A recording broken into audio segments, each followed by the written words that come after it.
they're standing beside. Every banner on the wall, every name they recall. Funny how the conversation changes when the giants start to walk. Watch them stare. Watch them stare.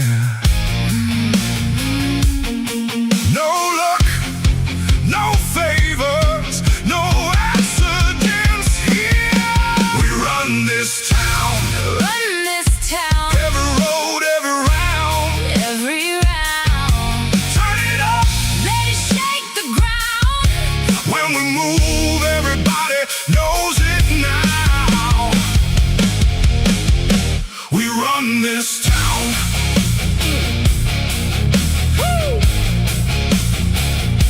We run this town. Big stage, bright lights. Everybody wants a taste. Everybody wants the spotlight till they gotta pay the price. Every scar earned a place. Every win left a trace. Now they're trying to keep up while we're setting the pace. Too late.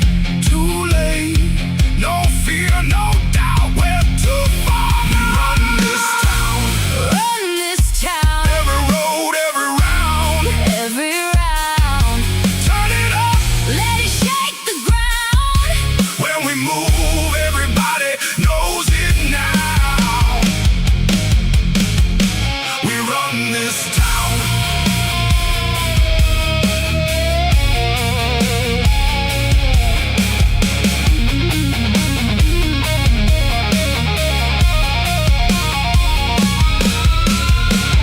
You can take your shot. You can try your luck. Try your luck. Bring everything you've got. It still won't be enough. Stand up, show up, speak up, or move. We run this town. Run this town. Hear the crowd getting loud. Getting loud. Turn it up. Let it shake the ground. When we move, everybody knows it now. We run this town.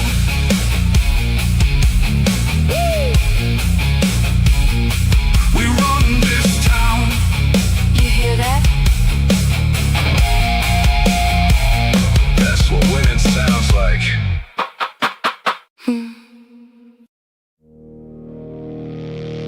Hear that? They're coming. Let them.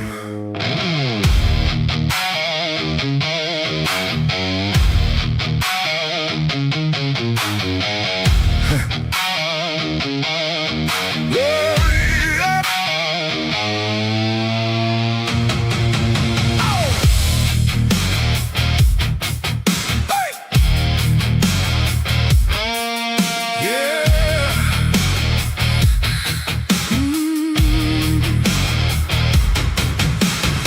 Everybody sees the spotlight. Everybody wants a piece. Everybody loves the story till the story asks for blood and sweat. They see the wins, they see the stage. They don't see the years it takes. They don't know. They don't know what it takes. Long roads, hard miles. Still standing. Still standing after all this time. They want in, They want in. but they don't know where we've been. Where we've been. They want gold, they want glory. They don't know the whole story. They want in. Too late. We already live here.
your shot. Take your swing. Take your shot.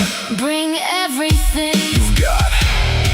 We'll still be standing when it's done.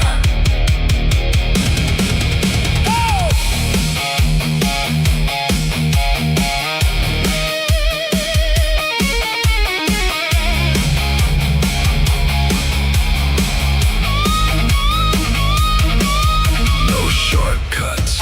No shortcuts. No excuses. No excuses. No mercy. No mercy. No regret. They want it, They want it. but they don't know where we've been. Where we've been. They want gold, they want glory. They don't know the whole They story. want it. Too late. We already live here.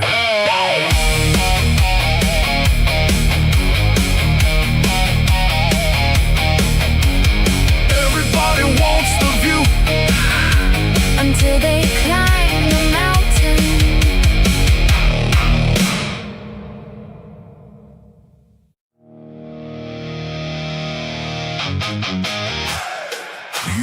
Yeah. You know who showed up.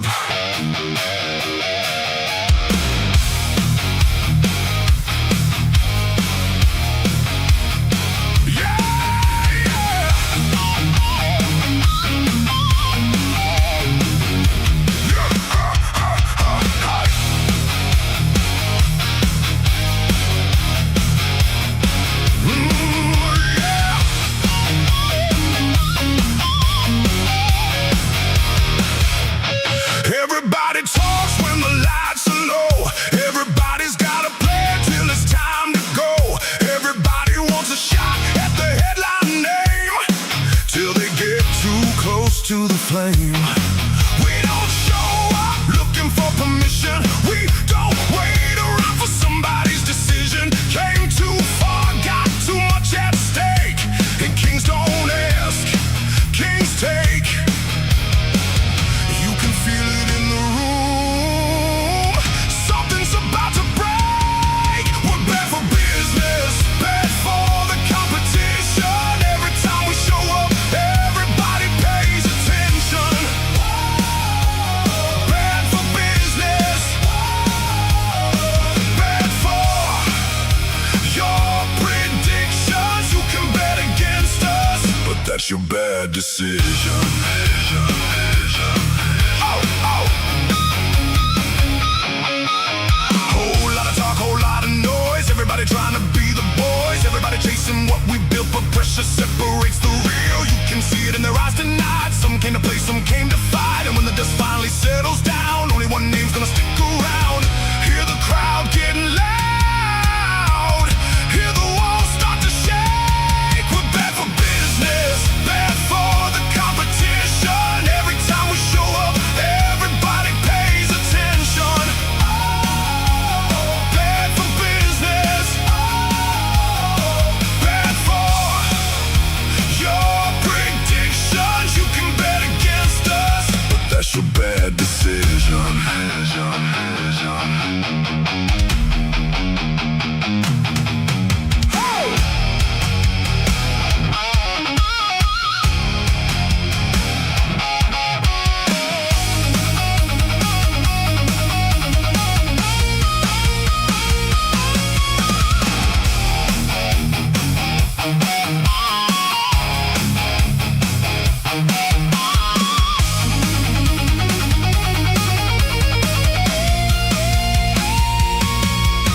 No shortcuts, no luck, no handouts, no love, just work, just scars, just everything that got us this far.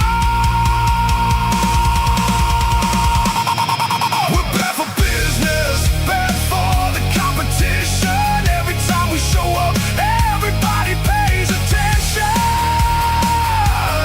Bad for business, bad for your predictions. You can bet against us, but that's your bad decision. decision.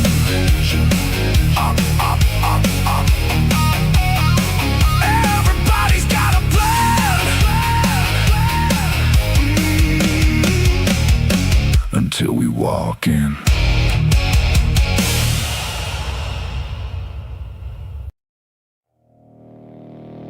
You're looking for a seat? Wrong place.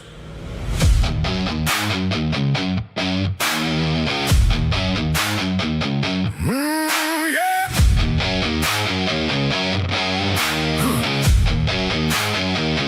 Everybody wants a view. Everybody wants the crown. Funny how they show up now when we're the ones holding it down. They see the banner, see the lights, think they're ready for the fight, but they don't know the price. Long roads, cold nights, build this one brick at a time. No vacancy, the throne is occupied. No vacancy, you came too late this time. No vacancy, read the warning sign. No vacancy, this kingdom's mine.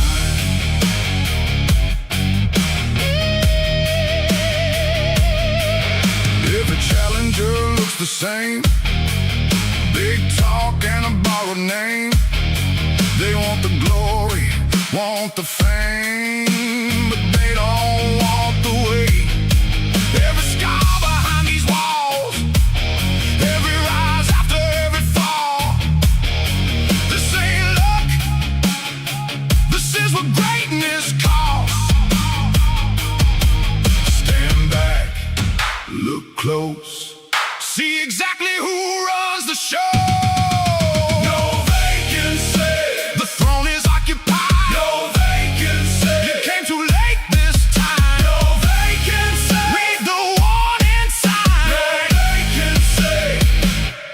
Kingdom's mine.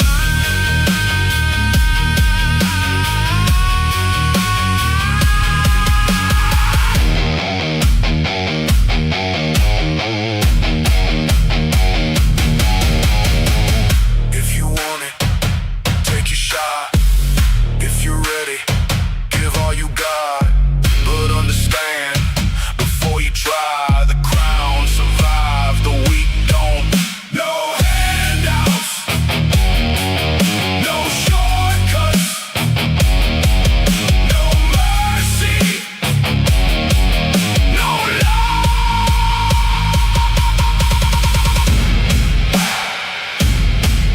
No vacancy, the throne is occupied. No vacancy, hear the crowd tonight. No vacancy, just standing after every fight. No vacancy, we're still alive.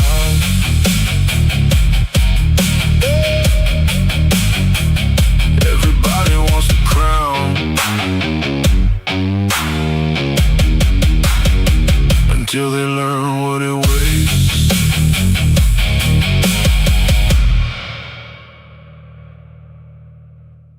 Say my name, say my name when the lights go up. Say my name when it all blows up.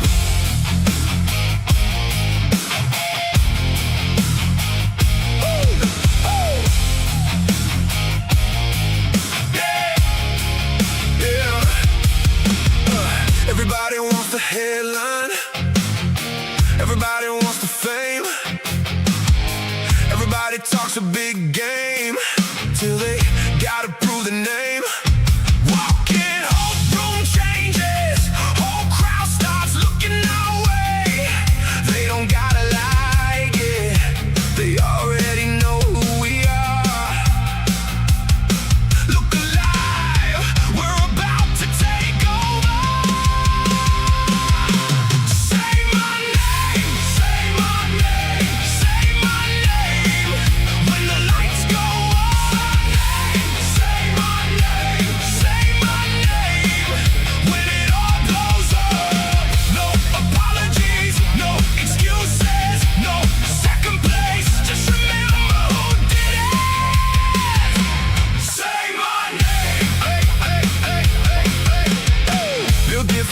move different, pressure doesn't hit the same.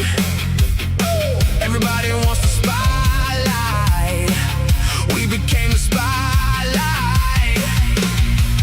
Big stage, big noise, big dreams getting destroyed. One by one they figure out why we're the team they talk about. Head high, game face, everybody knows the name. Say my name, say my name, say my name. When the lights go up, say my name, say my name, say my name. When it all blows up, no apologies, no excuses, no second place. Just remember who did it. Say my name.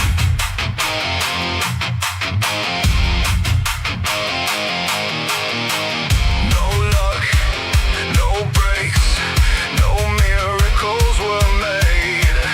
Just work, just scars, just everything that got us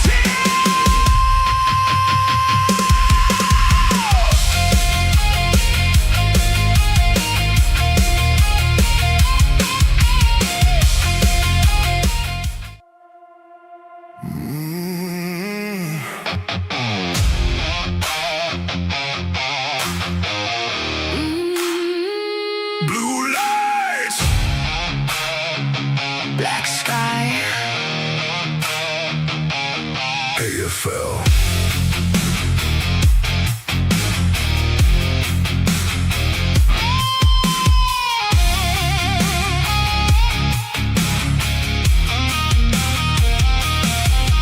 Feel the city hold its breath. Everybody placing bets. 32 names in the dark. 32 flames waiting for a spark. Heavy boots on concrete floors. Every champion wants more. No words, no need to explain. Everybody knows the game. Look around. Feel the pressure and the sound. Blue fire in our veins. No fear, no chains. We came too far to turn around. Now the whole world hears the sound. Blue fire in our eyes. Nobody here survives on luck. 32 walk through the door. Only one leaves with enough.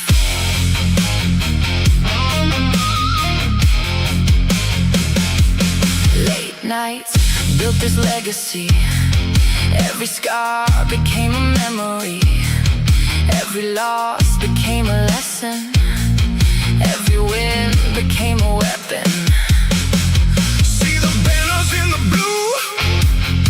Every dream coming into view. One more step, one more climb. Everybody wants this night. Hands high. Watch the legends come alive. Blue fire in our veins. No fear, no chains. We came too far to turn around. Now the whole world hears the sound. Blue fire in our eyes. Nobody here survives on luck. 32 walk through the door. Only one leaves with enough.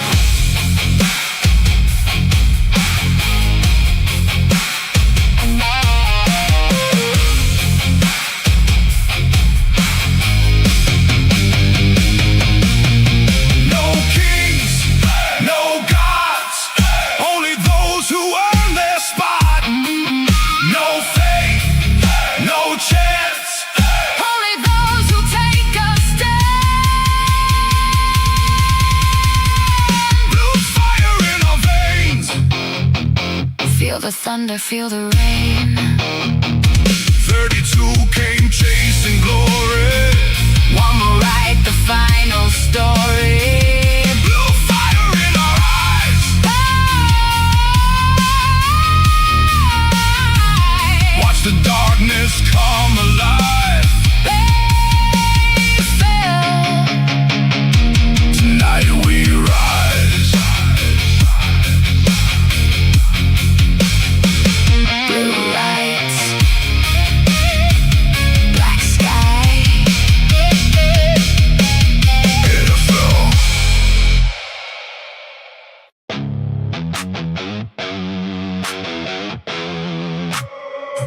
looks good on us.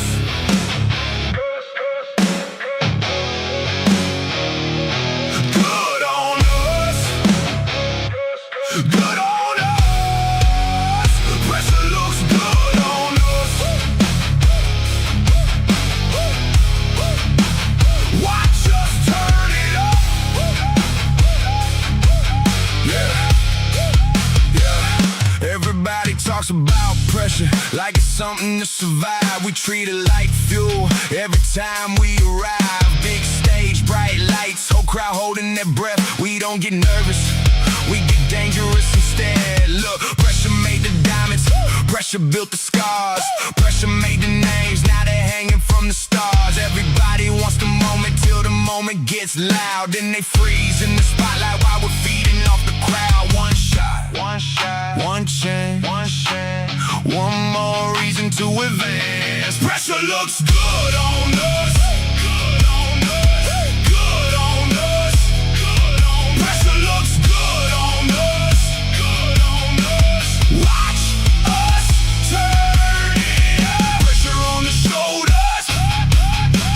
Pressure in the blood. Everybody feels it. We just wear it better.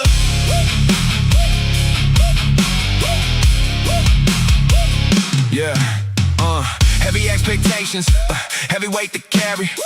Funny how the strongest ones never look worried. Every round gets tighter, every match gets rough. Everybody says they're ready till ready ain't enough. Whole bracket under tension, whole room on alert. One mistake changes everything, one mistake can hurt. But we've been here before, that's the difference in the end. Some teams meet pressure, we introduce it to our friends. No panic, no fear. This is why we're here. Pressure looks good on us. Good on us. Good on us. Good on us. Pressure looks good on us. Good on us. Watch us turn it up. Pressure on the shoulders. Pressure in the blood. Everybody feels it. We just wear it better.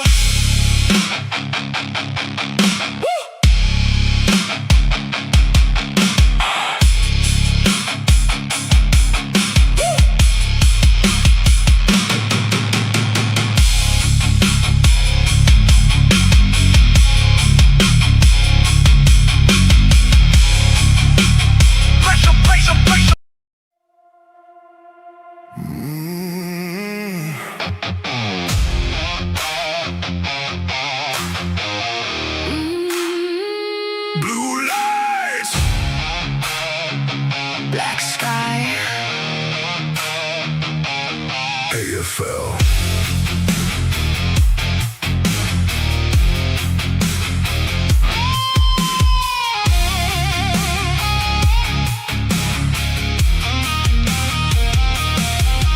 Feel the city hold its breath. Everybody placing bets. 32 names in the dark, 32 flames waiting for a spark. heavy boots on concrete floors. Every champion wants more. No words, no need to explain. Everybody knows the game. Look around, Feel the pressure in the sound. blue fire in our veins. No fear, no change. We came too far to turn around. Now the whole world hears the sound. Blue fire in our eyes. Nobody here survives on luck. 32 walk through the door. Only one leaves with enough.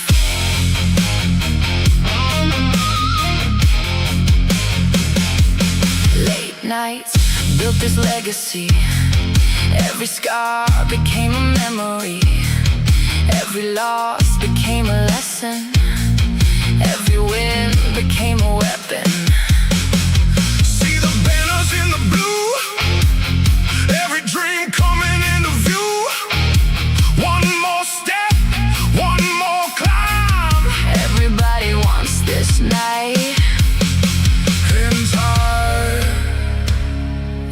legends come alive. Blue fire in our veins, no fear, no chains. We came too far to turn around. Now the whole world hears the sound. Blue fire in our eyes, Nobody here survives on luck. 32 walk through the door. Only one leaves with enough.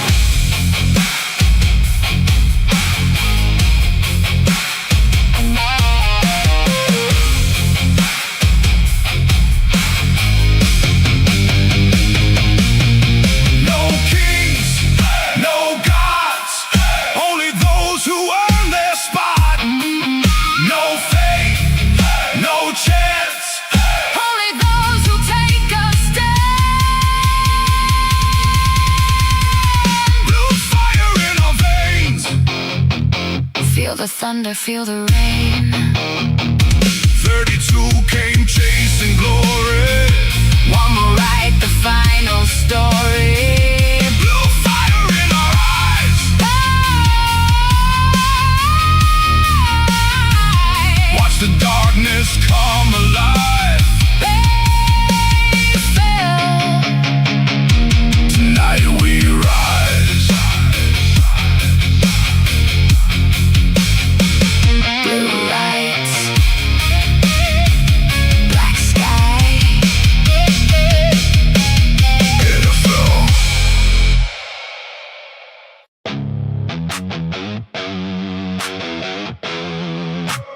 Pressure looks good on us.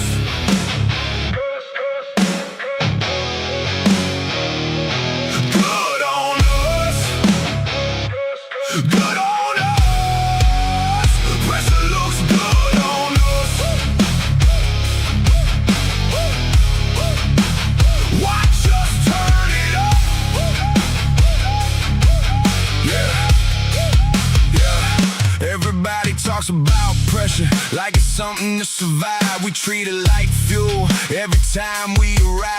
Big stage, bright lights, whole crowd holding their breath. We don't get nervous, we get dangerous instead. Look, pressure made the diamonds, pressure built the scars. Pressure made the names, now they're hanging from the stars. Everybody wants the moment till the moment gets loud. Then they freeze in the spotlight while we're feeding off the crowd. One shot, one shot, one chance, one chance. One more reason to advance. Pressure looks good on us. Good on us. Good on us. Good on us. Pressure looks good on us. Good on us. Watch us turn it up. Pressure on the shoulders.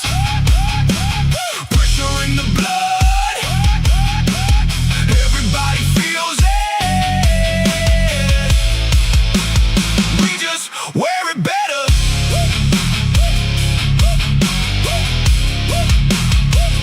Yeah, heavy expectations, heavy weight to carry.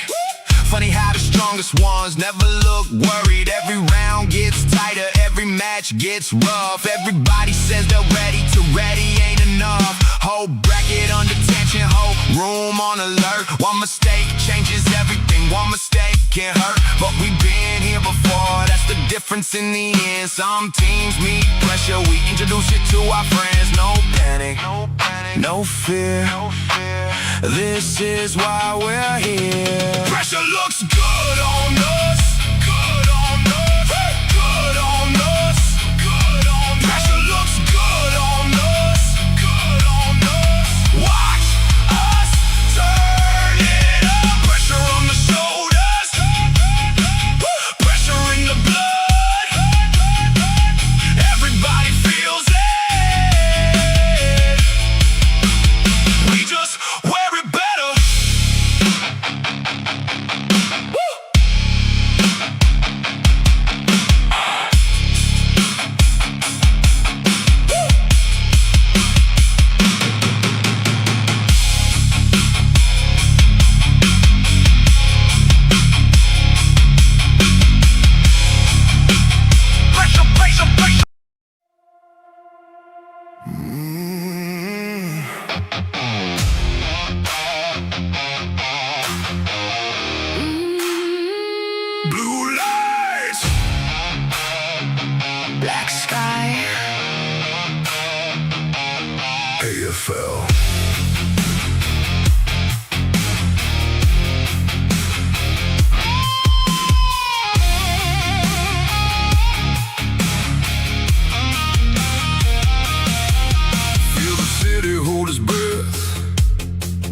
Everybody play some bits.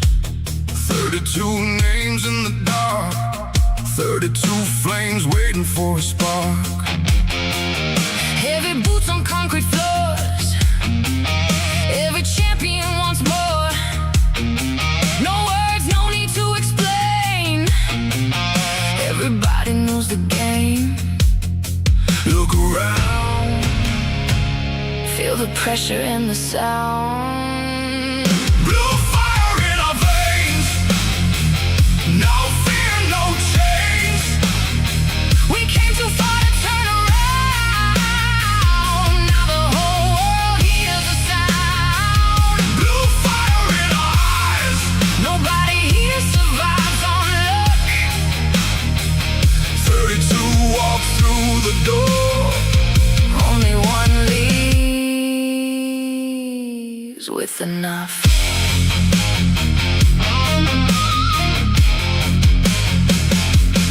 Late nights built this legacy.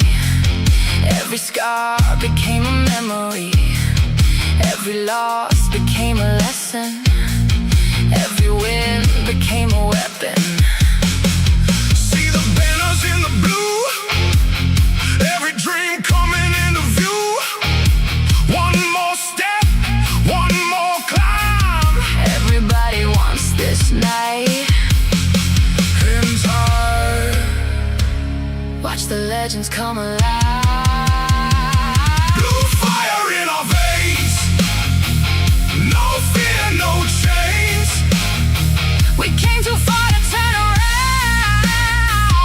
Now the whole world hears the sound. Blue fire in our eyes. Nobody here survives on luck. 32 walk through the door. Only one leaves with enough.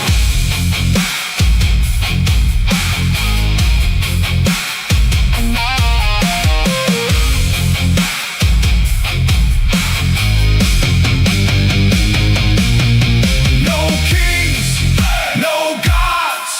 Only those who earn their spot. No faith, no chance. Only those who take a stand. Blue fire in our veins. Feel the thunder, feel the rain. 32 came chasing glory. One more write the final story. Blue fire in our eyes. Watch the darkness come alive.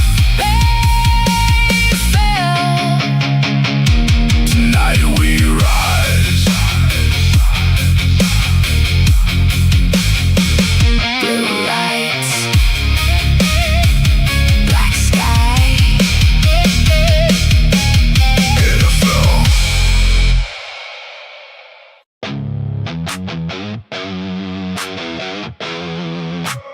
Pressure looks good on us.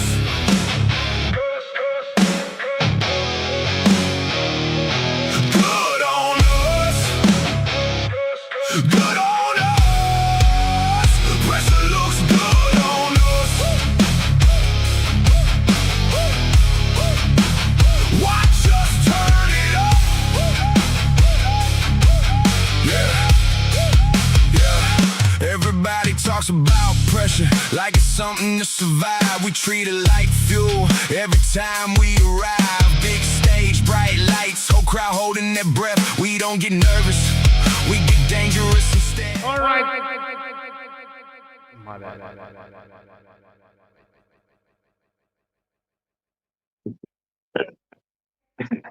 I was echoing in everyone's ears. Yes. But in any case, good evening, ladies and gentlemen. Welcome back to Waylander Gaming. First match of the evening, we've got Void eSports versus Deus Mastodonte. So this is definitely going to be a good match. I hope everyone that's in the lobby, in the what's her name, is up and ready and good to go. Just waiting for everyone. Please ready up.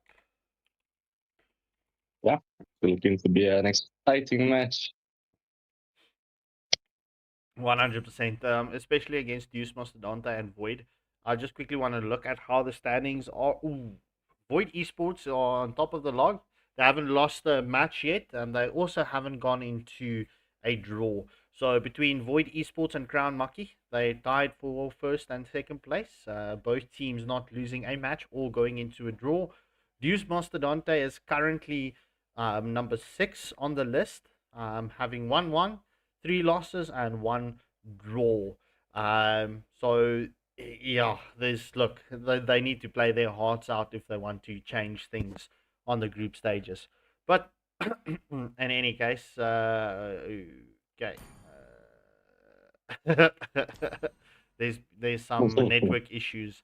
So whilst we just wait for the network issues to get resolved, let me just pop some music and you can watch at the captain's faces. I've been dabbing around with different styles. So, chat, please let me know what you think of it.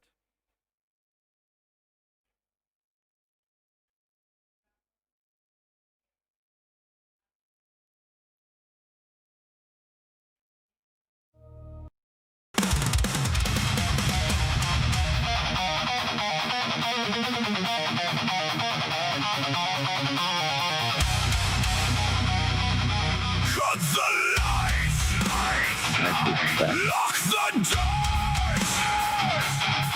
Oh, well, that was very abruptly and briefly stopped. So, in any case, ladies and gentlemen, let's jump into the drafting phase. Good luck and have fun to both teams as we are going to jump into the first match in this best of 2 series. Thoroughly, let's go. As we enter in the land of dawn, let's find out what these guys are bringing to the table tonight. Might see something interesting. Well, we most certainly might see something very interesting. Alright, Yeah. Subarashi, aka Shady, on the first ban of the night. Well, when it comes to the bands, hello everybody. So we do have these very, very typical bands that start off here, like the Paquito, the Marcel, especially in the AFL. It's been probably like the most common bands. But at the same time, right, when you're the team that's picking first, you kind of want to have a particular band in mind, knowing that there's a strategy to what you're dealing with. Oh yeah, first ban. Interesting. Yeah. Like, so if you're going to go Freya with the first ban, it means that you probably want to pick up a damage dealer on the XP lane. So you could potentially see like a Bernadetta, maybe an Arlot. We have seen Mimic with those picks doing amazingly well with the damage XP laner. So you want to give that XP laner the best chance in the world to be able to clear wave and rotate. And any assassin into a Freya is not, well, not any, but most assassins into a Freya is not going to have the nicest time. Your team is banning. 100%.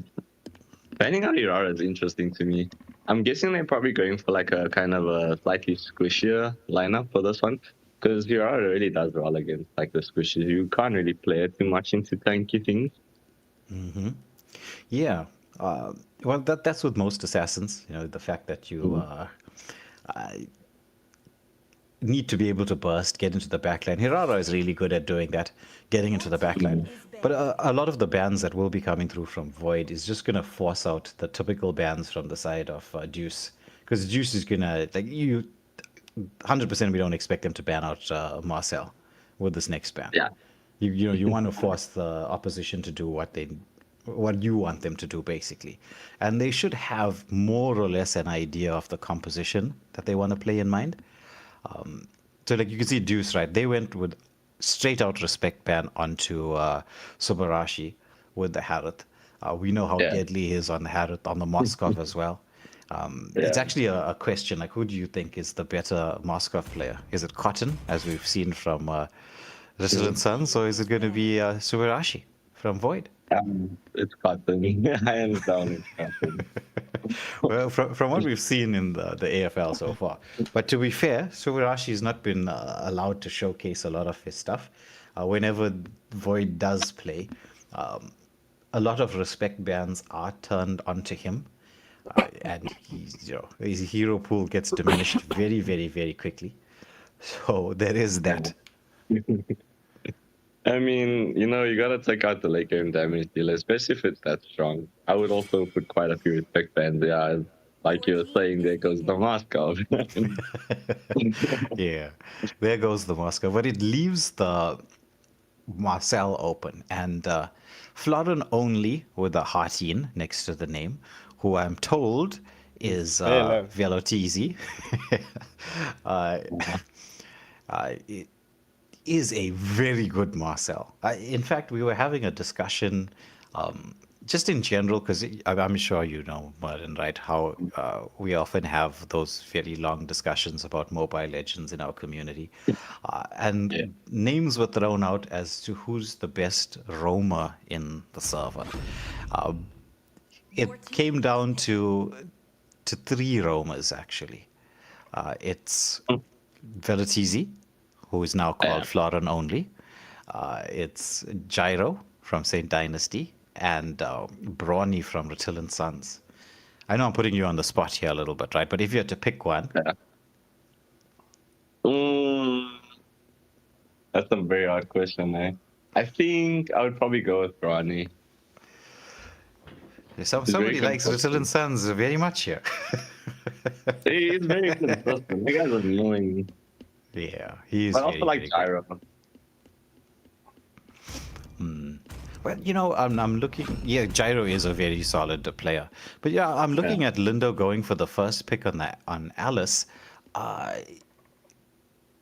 That could have actually been part of the reason why they banned out Freya. I mean, it didn't cross my mind at the time, because Freya into an Alice is pretty decent in the early part of the game. Because Freya is not Alice is not the most tankiest. Yeah, I'm surprised Boyd let Deus Mastodonte have the Marcel. And they decided to pick up the Valentina, so the counter is technically gone. True. Very, very true. Because it's, as we were talking about the other night, actually yesterday, there isn't many heroes that actually counter Marcel properly. And Valentina is one of those heroes who's you could say is currently within the meta that actually counters the Marcel.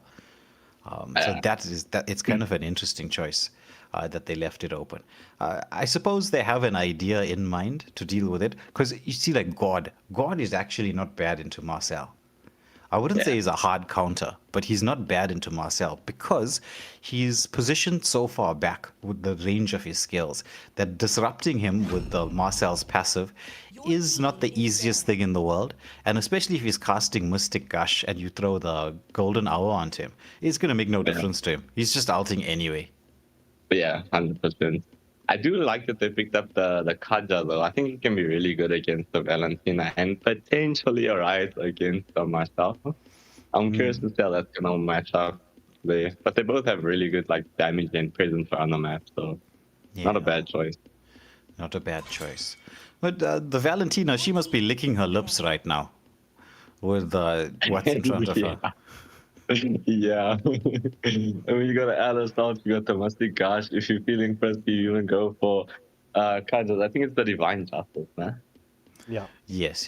Divine Judgment. Yeah. Divine Judgment. No, I mean, it's a plethora. Yeah, it is. Now, in terms of the bans coming through in this next phase, you can see the focus from the side of Deus is completely onto the picks that Subarashi can go with. I mean, that's legitimately 4 bans. Just the one guy. It's insane. Yeah. I'd be more worried about Mimic, if I'm being honest. Mimic does some crazy things on the XP. I would be looking at limiting him because they haven't chosen they have chosen Alice, but he's probably going to go to the XP, but still. Can be flicked as a jungler. Can be. It'll come down to this next choice in terms of the pick from the side of Deus Mastodonte, because this will be the final ban, and the Basha ban from the side of Void is a clever one, right? Because getting rid of the Basha, especially into an Alice, and he's not going to be worried about Divine Judgment from Kaja. It's only God that could potentially give him a problem, because he does melt tanks quite quickly. The Lapu, I personally believe should be a perma ban. Yeah, I think it's nasty. If you know how to play it really well, it does take a lot of micro mechanics and good positioning, but if you got it down, Lapu can be so devastating. Yeah.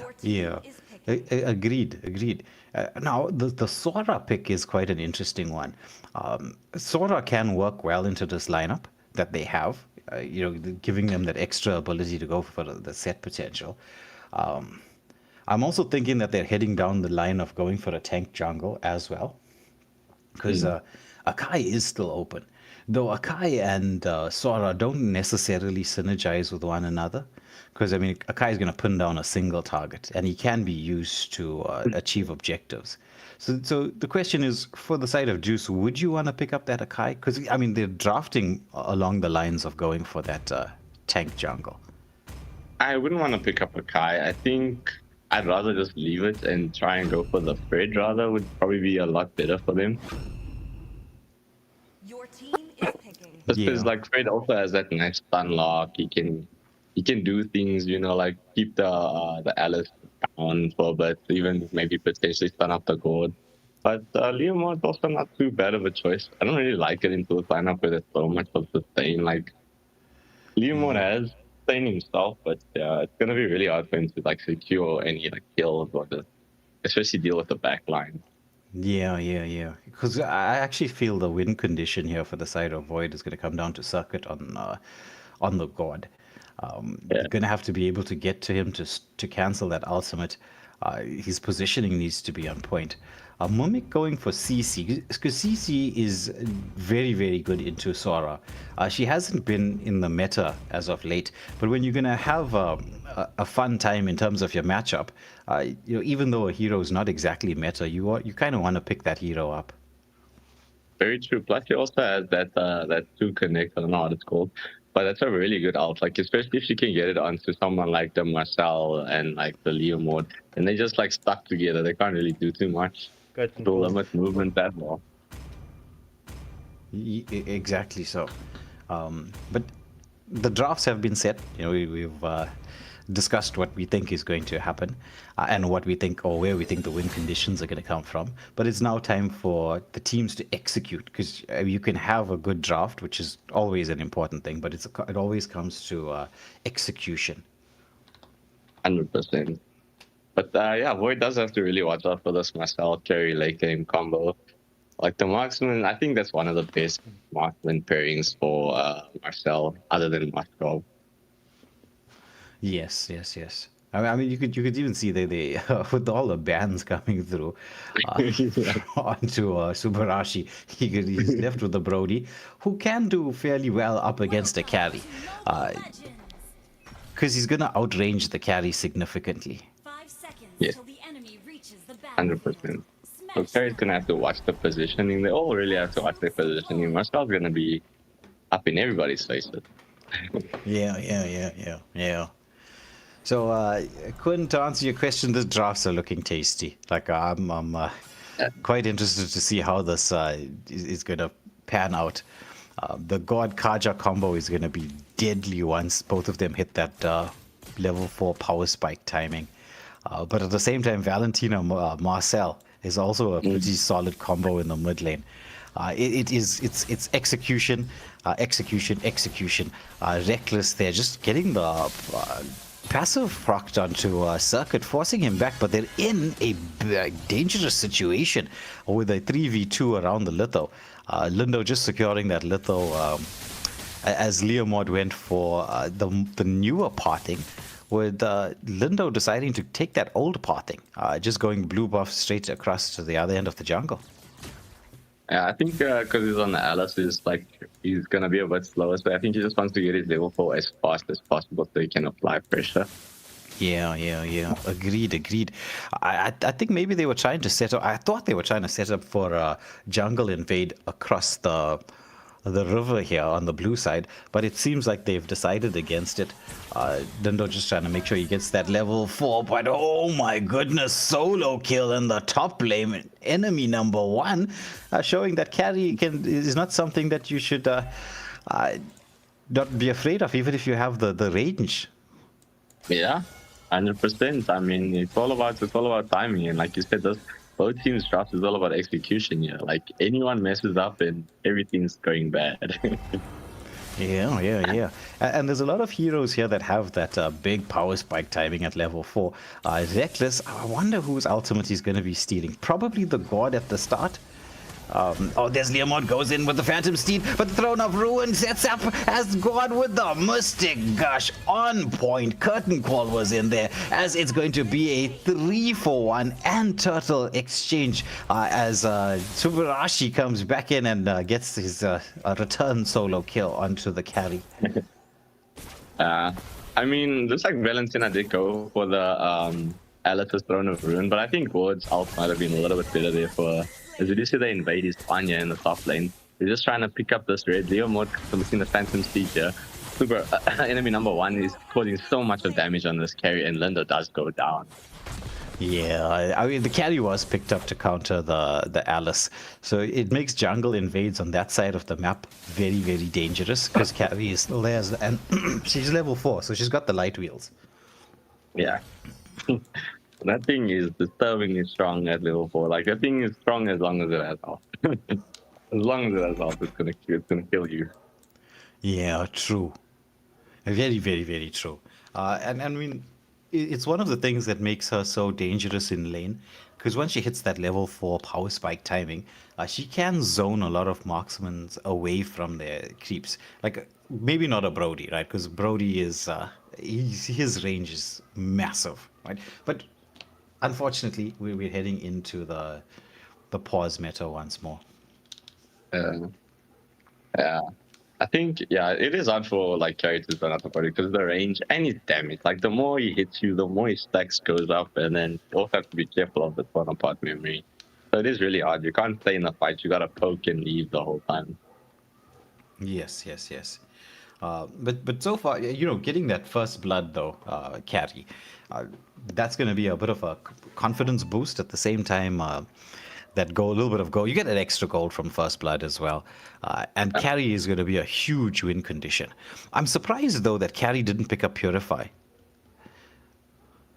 Yeah, me too, actually. I was looking at the spell earlier and I was like, wouldn't the Purify work like marvelously? Like, it's not going to help you for the Marcel, but like when the Sora comes in and the Valentina comes in, as we do see, Brody does manage to pick up a solo kill against carry in the top lane.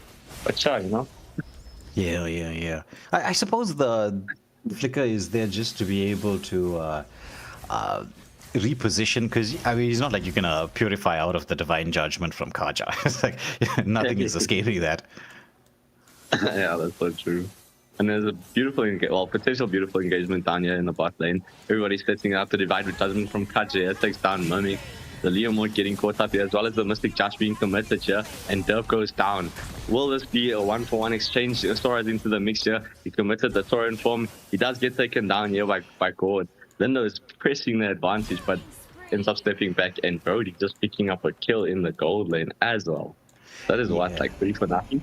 Yeah. Well, I was actually surprised that Deus backed off there a little bit, because if they went in when Sora went in with a combination, they could have actually picked up 2 kills there, because there was a bit of hesitation going on between the Leomord and the Valentina, because they really had an opportunity to do so, because Sora had a lovely set. Like, he's trying to get into the backline, but now he's going to be zoned away. Carry just throwing out that yo-yo, but Sora, he's going to be in a lot of danger, has to dash back. Subarashi just building some stacks, has at least 2 stacks onto him, made a quick rotation across. So I think it's best for Deus to back off from this turtle. They realize the same thing as well.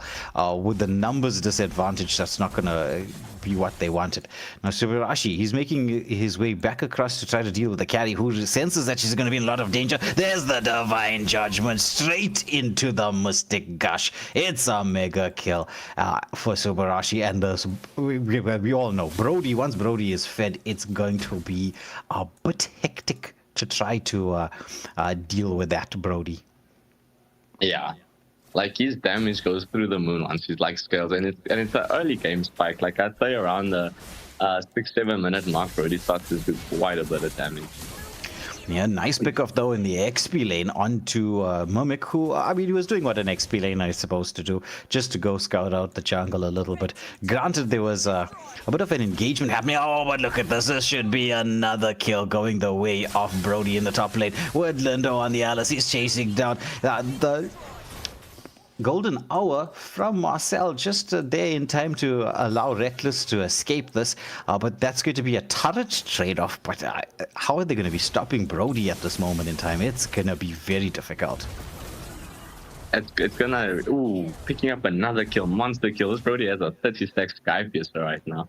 It's gonna really come down to Leomord and Marcel. Like, they gotta tag team him. Yeah. Throne of Ruin underneath the turret as enemy number one. Trying to use the light wheels, flickers back to safety. And now Solvedus is just trying to... He was hoping that they were going to stick around for that fight a little bit longer. He would have been in perfect position, but this combination of Kaja into God is proving to be so deadly. Yeah, no, it's really looking potent right now for the side of Void. Honestly, they're using this pickoff comp so well. Like, they're getting their pickoff trades, making sure everybody's separated constantly. The only like big team fight spell that they have is this Alice's Throne of Ruin, and I think that's also just for in case, you know. Yeah. Agreed. I mean, Alice does work quite nicely into Marcel as well. She could be... I mean, I know there's no real hard counters to Marcel. There's just heroes that can be okay with that golden hour and not be too stressed. True. And like, yeah, you know, especially as we do see Mimic is getting pressured down here in the bot lane. The torrent farm is being committed, vengeance as well, but Marcel comes here. Will we see this Mimic go down here? They do try, but the Alice comes in with the Throne of Ruin just to sit. But Mimic was taken down here, as we do see that, damn. Linda has picked up a double kill here. Yeah, he's going in for more. He wants to get the chase in, but Dub just sidestepping to escape this. And at the same time, Void just trading off the kill in the bot lane, picking up a double to go with it, and the mid lane turret. So they're sitting in the driver's seat with a 5k gold lead. Man, that follow-up coming in the Waylander was insane, man. That definitely got us so nice. Yeah, well, when you're looking at what Alice has in the kit already, picking up the Oracle, strangely enough, for that little bit of extra sustain, is just piling pressure in onto the turret. Lindo, you should be able to take this down, but it's going to be Sora who is caught out here. He goes in with that ultimate, he gets a combination play onto 2, but does it see, or to 3, do they have the follow-up for us? They don't have lacking the damage somewhat, as Alice just tanks through everything as if there was no damage. Yeah. No, Valentina really has to be stealing the score out. Like, I don't know. I do like the Throne of Ruin, but I think they just need more damage, more in the way of like damage here from their material. Yeah, that's especially with the Leomord and Carry being on the opposite end of the map as this engagement was going on. However, I will say Juice do have decent spells in the kitty for a defensive kind of gameplay, but so far it's been a problem with the Kaja and the God combination. It's proving a little bit too hot to handle. Yeah, it is quite effective. Like, as soon as they get that pick up in the team fight, like, immediately breaks out, and it's really hard for them to like try and push in and contest. I think they're gonna give up this Lord and try and push as many towers as they can. Yeah, that's not actually a bad strategy. But with the solve this on the Sora trying to protect the top lane turret, he doesn't protect the turret, but at least he manages to get himself back alive. But with this push going on, that does get rid of a holy shield, which is kind of a big deal. Yeah, especially since the Lord is going to be barreling down any minute now. Yeah, now they're trying to go in for a defense on this tier 2 turret as a derp is just hooked in by the divine judgment. No golden hour going to be present for the defense as the side of Void. Now they just need to get that wave equilibrium sorted out. They are clearing the mid lane in here, potentially maybe deciding not to sync up the first waves, maybe going for the second wave sync, because the holy shields at least on 2 lanes are present. So maybe they're thinking, we don't have to stress too much about the first wave sync. Oh my goodness, look at the damage output here. As Sora does get the drag back onto 1. He wants to try to sustain through this, but it's a double kill going the way of God. It's only going to be Florin only on the Kaja taken down. The Lord manages to secure the final tier 2 turret. There is only 1 holy shield left, so that should be taken out. Now, oh my goodness, it's a monster kill for this god. He's just hurting so much. Lindo into the backline. The dive is in there from Murmic. He lands the curtain call. That's our full team wipe with the Lord and a minion wave coming through. There's going to be an opportunity to get the defense, but do they have the numbers to be able to deal with this? The minion wave coming in at just the right time. Void have this base cracked open. Are they going to go in for the throat? The jugular. It is exposed with Subarashi. He's really dishing out damage. Does he go for the Torn Apart memory? Oh my goodness. Now he turns around. He's focusing onto the Nexus here. Leomod wants to try to clear the waves. The minion is so low. Subarashi with that final hit. And that is going to be first blood going the way of Void eSports. Victory! Man, that last fight, the execution was insane. Lindo gave up his life there, but very worth it. Yeah.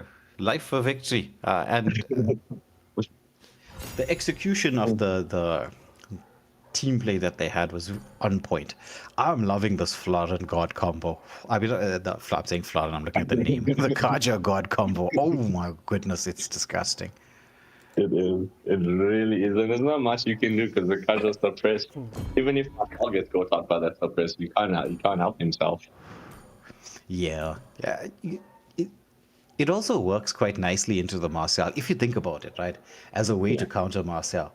So I think Coach Quinn must be smiling to himself there to say, well, my Marcel combo has worked.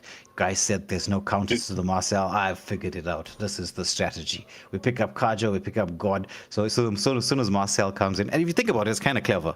So as soon as Marcel comes in with a little bit of, try to get that passive of his proc, it's just divine judgment. You're going nowhere. Mystic Gush, you're dead. I honestly feel like they baited out the Marcel there. Like, I feel like they already knew what they wanted, and they just knew that if they pick up the Marcel, the combination's going to be so deadly. Yeah, very, very clever drafting coming through from the side of Void. And as we always say, right, most of the battle is won or lost in the screen, in the drafting phase. So it's of massive, massive importance to be able to get that right. Now, Deus, this time around, they have the first picks. First picks, first bans. Are they going to be banning out possibly the God? Because I kind of think right now God is so strong that he does deserve a first phase ban. Yeah, I also agree with you there. Like, God is the one of the strongest mages to deal with. Yeah, I know people can pick up then the Zetian and the Zushin and things like that, but God just has so much damage from level 4. Yeah, it's that major power spike that he has. But it looks like Deus Mastodonte, they are continuing with the bans onto Subarashi. You think we're going to see 4 bans this time? Maybe 5. Maybe they'll throw Brody into the mix. Anything is possible at this point. Like, I'm surprised. Honestly, I'd be focusing more onto the draft that you want or what you really don't want to see, because they left so much crazy things open to the side of Void that they pretty much had an okay time. Like the Alice was open. Granted, the puck was banned, but they dropped it really well against what they saw. Your team is banning. Yeah, true. So once again, it's the same bans as it is from the last game, which is the Freya ban. And it was, so interesting that they left that Marcel open with the counters that they knew that they were going to pull out. It was, as we said, very clever banning. Paquito, in terms of being able to stop him doing what he does, we do know that Esmeralda's been working very well up against a Paquito. We've seen that in the last few matchups as of late, because the shield that he gets is so much. Would you ban out the Paquito? Would you have just left it open? Maybe try to force a ban from the side of Void? Maybe ban out Yeah, the I Esme. would. Yeah, I would have tried to force out the ban and like maybe ban out the Esme because if they do decide to leave it open, then you get a nice puck. Granted, there's probably be the Phobias open, but it's so worth it to have a Paquito. Like you can't even though Esme is a really good counter for him, he still does his job. He's still gonna burst the mages. He's still gonna get onto the marksmen. Granted, he might die for it, but it's still worth it. Now, with the Belleric ban coming through, right? Belleric has been quite strong in the current meta. Very good at counter engage. Also, as we know, his main purpose is the fact that he's a marksman melter. Yeah. Are we going to see the side of Void maybe go with an attack speed marksman as Deuce decide to get rid of one of those potential attack speed marksmen? I think it's very possible, because I'm guessing Shady's already realized that they're probably going to target him like last game, because it's looking like that's going to happen again. So he's probably predicted that his Brody's going to get taken out. So he might go for something like a little bit off meta, maybe a Mia or something. Yeah, possible. Because I'm expecting the next two bans to be onto Subarashi as well. Yeah. It's probably going to be Brody and what else did they ban last time? Probably Your team is the YSS. Yeah, the YSS. They banned Melissa the last time, so it was Melissa and YSS, and they left the Brody open. But I suppose like the Brody pick was a solid one with that range onto carry, because I mean that's the only thing that you can really do to deal with the carry is you wanna be able to outrange her or reposition quickly enough, like with a Claude. Yeah, 100%. He is still considered one of the top 5 marksmen by most pro players, Brody. So he is really good. Like especially like if you get a good shot like that, like he was bad. He might have lost the first round, but when he came back after that first death, he was like, okay, let me show you guys something. Yeah, well, that's the thing. Right? Brody didn't have the mobility to deal with carry before level 4. That was like a level 1, level 2 fight, where I mean that spinning wheel of hers, it does so much damage. Yeah, that first skill it does a lot. Plus the slows, man. It just eats into you. Potential. Oh, Daroth coming up. Honestly, I rate it. Daroth has been so good, like in ranked matches, and like I have seen it in a tournament match before. It didn't work out so well last time for Evil Inc. But I think that was just a little bit more on the execution side. Yeah, well, in that particular match for Evil Inc., they were going more for like a skins lineup. So there wasn't much by way of team synergy. The Hirara being brought out very, very early from the side of Juice, they're kind of loving it. And Derp deciding to go in with the Akai, so they're going to have at least a good opportunity to secure retries with the Akai pick. And Irara is so good at feels, like, and she has a very nice retry confirm with that immune skill of hers. I think it's the second skill, but yeah, it's really good. So we're gonna see how this pans out for them, though. Yeah, and deciding to pick up the MM very, very early. Now, normally in response, you want to pick up your MM as the third pick, potentially, but up against a Melissa, what are you really going to be going for on the gold lane? Glenn. Yeah, it's really hard. She has because she can outrange pretty much any gold laner, so it is really difficult. Clint I bursts would her down maybe- very quick. Pardon? Clint bursts Melissa Oh. down very quick. Clint is very good Clint against is the not a Melissa. bad call. Yeah. Clint is not a bad call at all. I actually rate that. Picking up the Barat to counter the Akai is solid choice there by Lindo. Yeah, true. It's I was watching a video recently of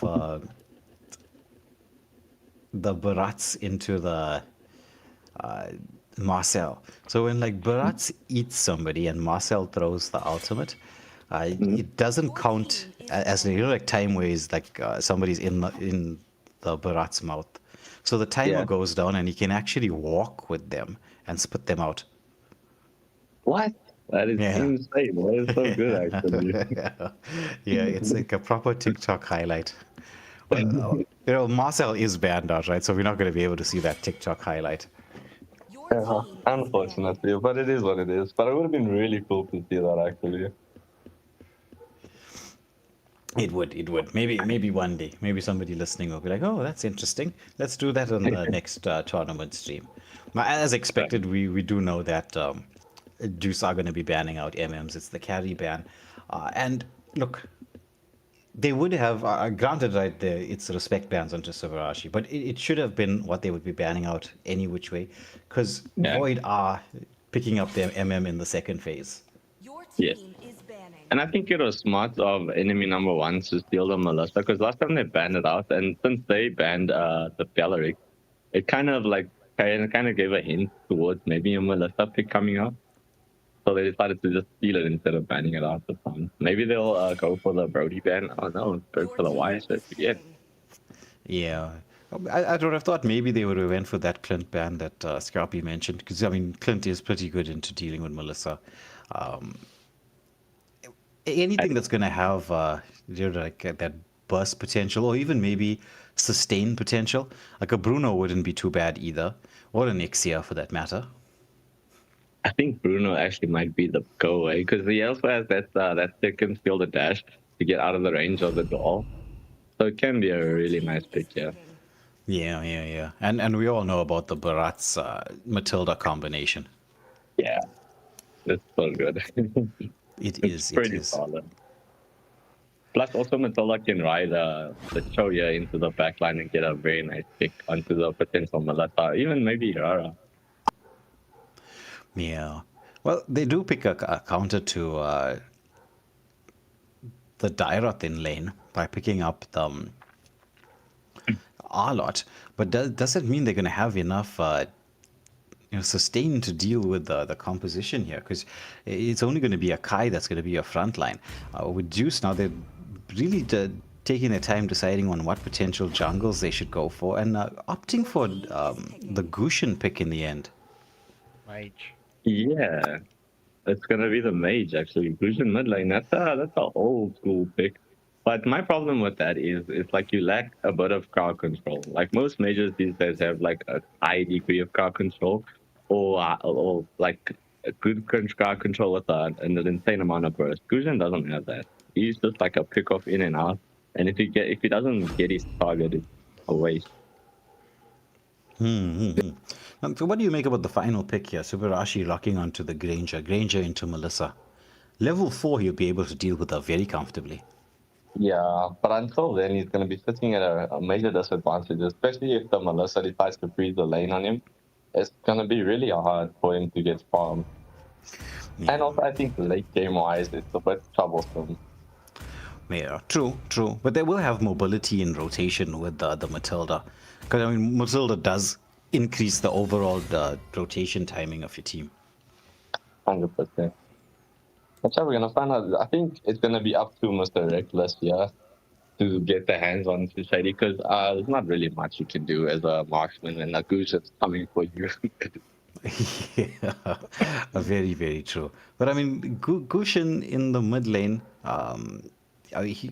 granted he is going to be up against a Matilda, so it's two slightly odd picks, you'd say, in terms of what you typically expect in the mid lane.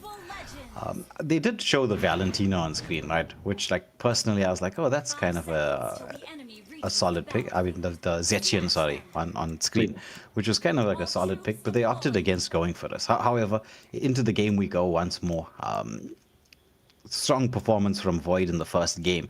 Will the side of Deuce be able to bring this into a 1-1 setup or situation here? That is going to be the question. Yeah, they gotta play for this draw, and they gotta make sure that they get everything well set up here. But as far as the mid lane duos go, I'd say it's pretty even, because the one side has a Kai and the other side has a Cho. The Matilda does quite a lot of damage as well, but you know, she's not really that kind of fast clear mage. Yeah, as you can see the side of Void, they're going in onto the Melissa. There should be first blood. Actually, no. It's first blood on the top lane. It was a race for first blood. Juice picking it up first. And I suppose, even though it wasn't first blood the way of Void, they would be the happier of the two, because they need to get that Granger to level 4 as quickly as possible. Yeah, they needed to get that early pickup, just so because, like I said, if Melissa decided to freeze the lane on him, that's gonna be so hard. Yeah, jungle invades already starting as Dub tried to provide a bit of defense there for that jungle creep, maybe potentially get a steal, because this is now going to delay the timing for level 4 for Hirara. Yes. But that's a lot becoming out there from the side of Deus Mastodonte. So I actually really like it, especially since there's an Akai, who is, as we all know, a very good combo. Oh, but nice pickoff in the mid lane onto Circuit, and that's going to give the number advantage to the side of Deuce, who want to secure this advantage even more. They try to get the engage, they get the stun onto Mimic, but he has that ability to dash back to safety, and things are going to be reset now. Matilda is back. She's going to try to rush that level 4 timing herself, just to clear that wave, get the circling eagle going, so that they can have that extra spell for a contest. Now, as you can see, Granger having that early game pickoff, and especially with now the Death Sonatas available, he's enjoying himself a little bit on the gold lane. Circling Eagle has been committed onto Akai. He doesn't have the heavy spin to get out, but the flicker comes through as Incandescence just partly being committed, as now the dive in onto Sans, but oh, they do take out Mimic. The turtle is quite low. The zoning happening here from Circuit. All it goes in. Final slash has been committed. Do they manage to get this? Yeah, Harara securing this heavy spin, gets the lockdown. Is Lindo taken down next as, oh my goodness, Cho just escaping there by the skin of his teeth. Man, the dude is so lucky that heavy spin just ran out in time, because it looks like Vision was about to go in and finish off the job. Oh, beautiful plays by both teams, actually. Yeah. But Deuce picking up a 4-1 lead and a healthy 1k gold lead at this early stage in the game. Subarashi's there to trying to bait him out here as Reckless goes in. There's the 4 combination. I think he's going to go in. No, he decides against this. But oh, enemy number 1 could be taken down. Subarashi just doesn't have enough stacks there on the Death Sonata. Otherwise, that Death Sonata would have been raining down death. 100%. And yeah, like that's what I was also talking about with the Hirara earlier. Like it's so hard to like get the turtle from her, because she just double second skilled and then she got the red sheep. Like a lot of pressure being placed here onto the mid lane.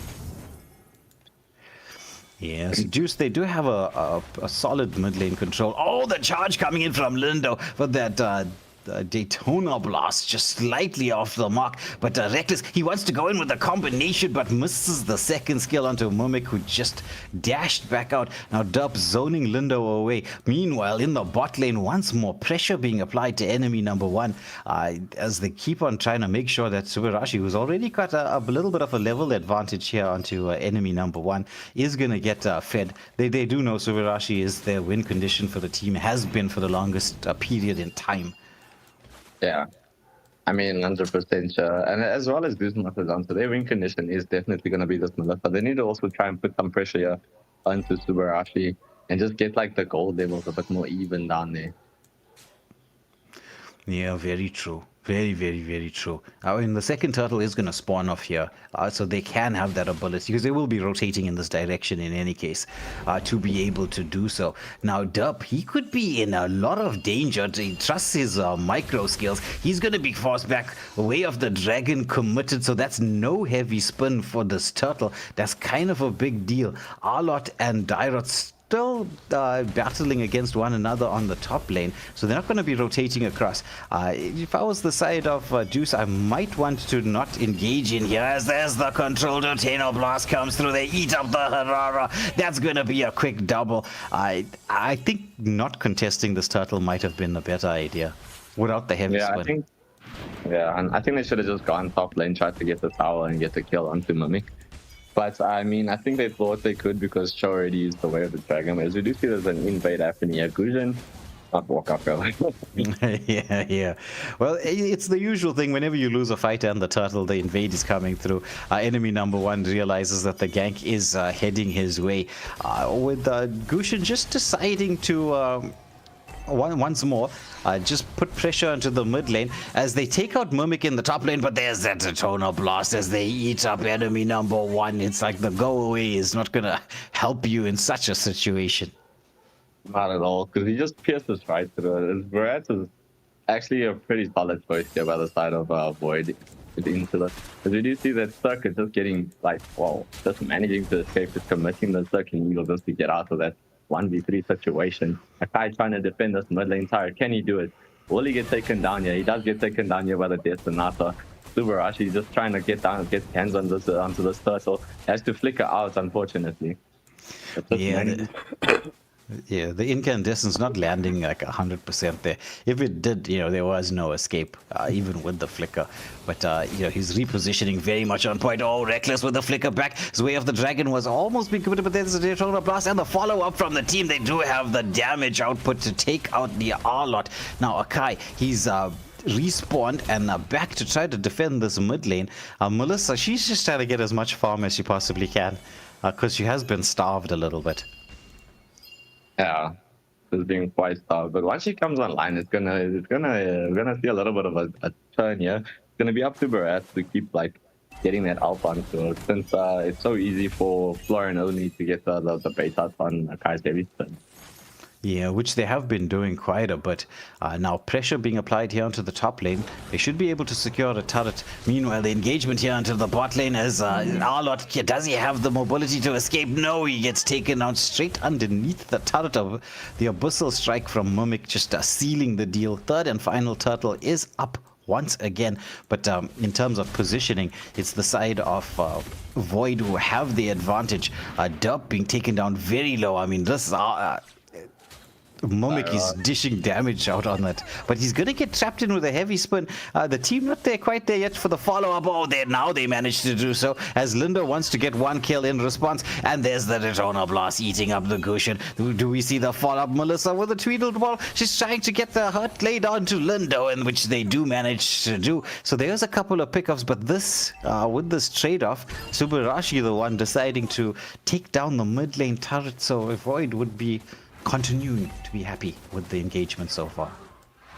Yeah, 100%. I mean, mid lane tower for a kill at the bot lane. Now, who wouldn't like that trade? Agreed. So once more, Juice are in a little bit of a difficult situation. They want to try to protect this tier 2 turret while they have secured one in the bot lane. But the mid lane control is very much in favor of Void. Will we see them start to use this open map a little bit more by applying pressure into the jungle in the next 30 seconds or so, because they do need to set up for the Lord, as Florin only on the Cho doing this exactly what we would have thought he would have done.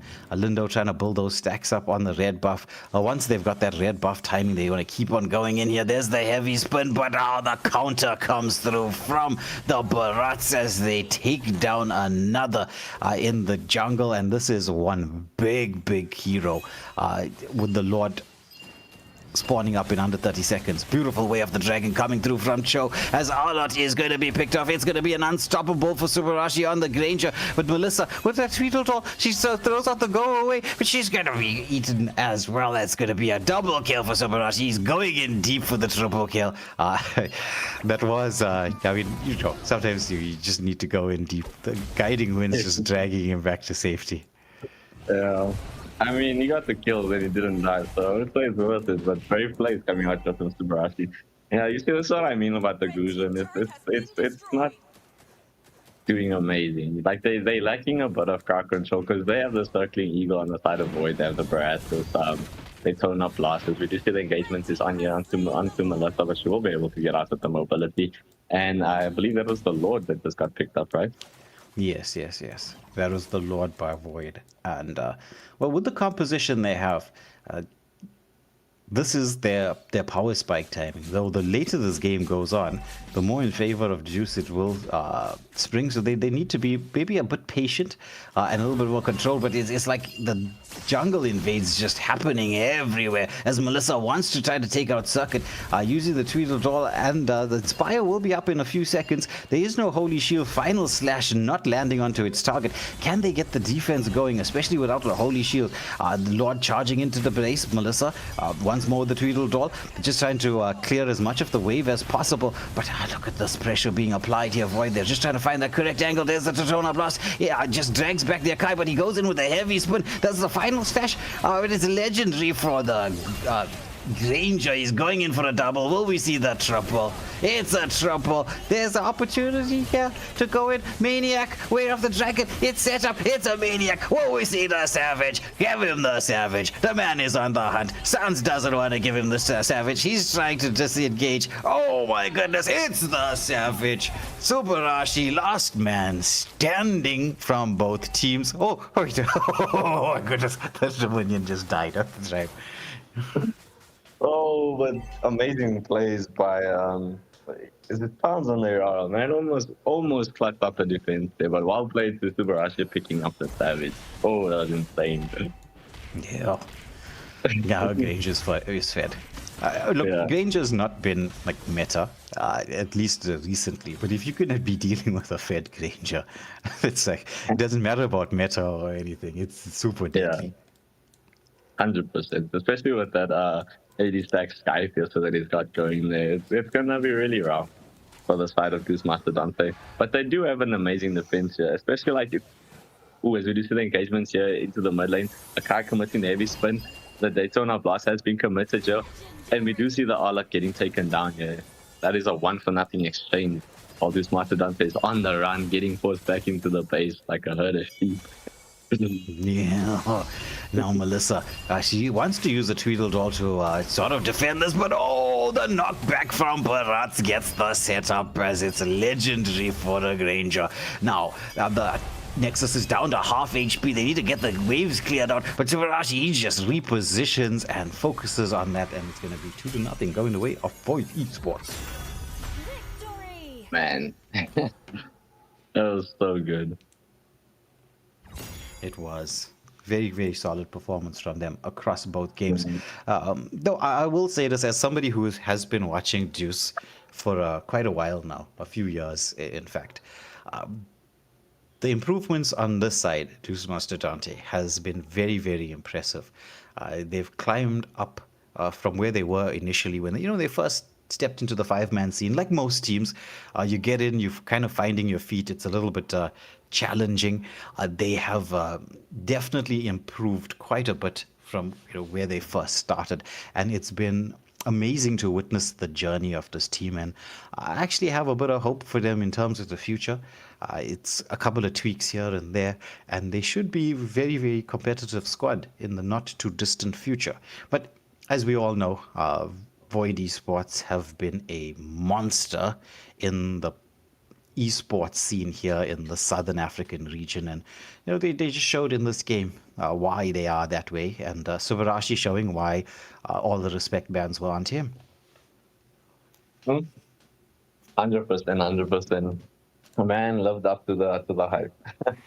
All right, ladies and gentlemen, with that being said, we're just quickly going to pop on the pause screen whilst we get the next teams in the lobby. As you can see on your screens, it's Crown Maki versus Yen Squad up next. Pressure made the diamonds, pressure built the scars, pressure made the names, now they're hanging from the stars. Everybody wants the moment till the moment gets loud, then they freeze in the spotlight while we're feeding off the crowd. One shot, one chance, one more reason to advance. Pressure looks good on us. Pressure looks good on us.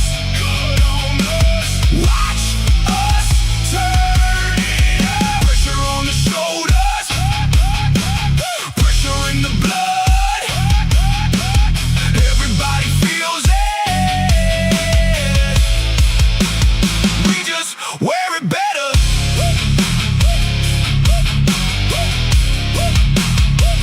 Yeah, heavy expectations, heavy weight to carry.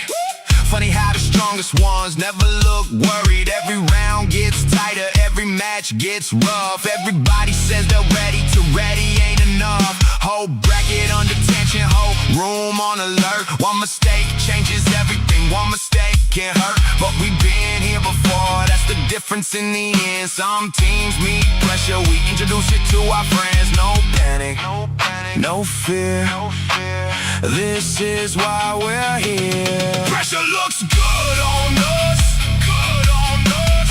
Good on us. Good on us. Pressure looks good on us. Good on us.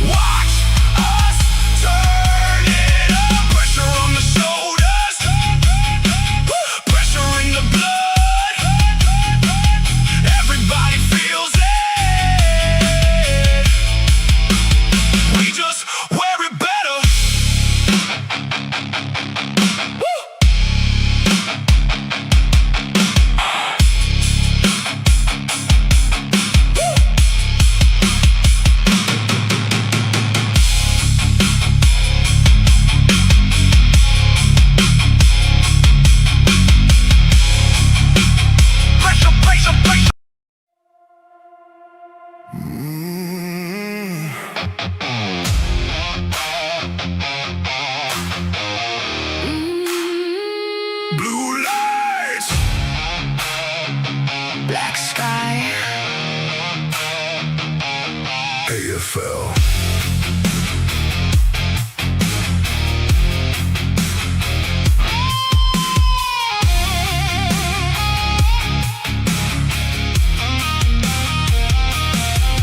Feel the city hold its breath. Everybody placing bets. 32 names in the dark. 32 flames waiting for a spark. Heavy boots on concrete floors. Every champion wants more. No words, no need to explain. Everybody knows the game. Look around. Feel the pressure in the sound. Blue fire in our veins. No fear, no change. We came too far to turn around. Now the whole world hears the sound. Blue fire in our eyes. Nobody here survives on luck. 32 walk through the door. Only one leaves with enough.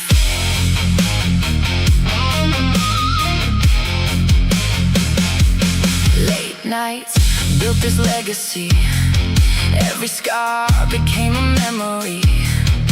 Every loss became a lesson. Every win became a weapon. See the banners in the blue. Every dream coming into view. One more step, one more climb. Alright, ladies and gentlemen, welcome back to the stream. Up next, as you can see, and I've mentioned it before, it's Ground Maki versus Ian Squad. So without further ado, let's jump into the drafting phase. Good luck and have fun to both teams. Let's get this done.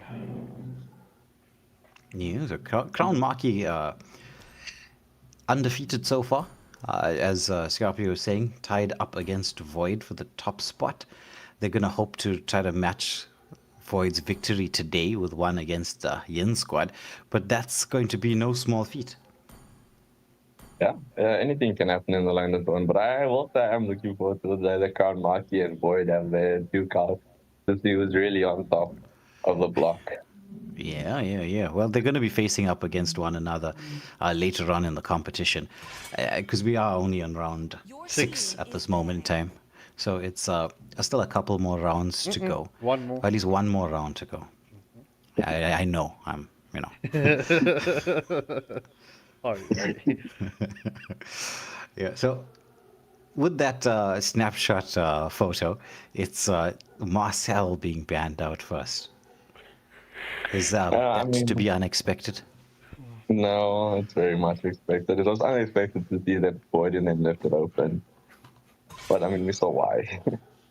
Yeah, we did see why. That was a beautiful counter to the Marcel. I wonder how many people are going to be copying that. Most likely, all of the good teams will give it a shot. I mean, it's not always easy to make something that you've seen someone else do work. You got to practice it a little bit. Yeah. That's very, very true. I mean, it used to be an issue in our server back in the day when we used to just see like a pro team pick a certain draft and everyone's like, okay, let's go for this. What it reminds me of is when Layla was picked up and then suddenly in our server, Layla's mains and people who weren't maining Layla, it was just like Layla everywhere. I was like, what is happening here? It's the world gone crazy. Yeah, I remember those days. I was so annoyed because every time I had a Layla on my team, it was basically an auto lose unless you make it to a very late game. Yeah, true. So we have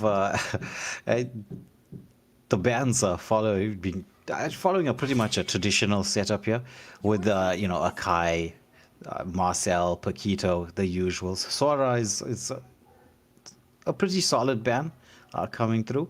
So I suppose they want to have something with a little bit more mobility on the XP lane to the side of Yin Squad.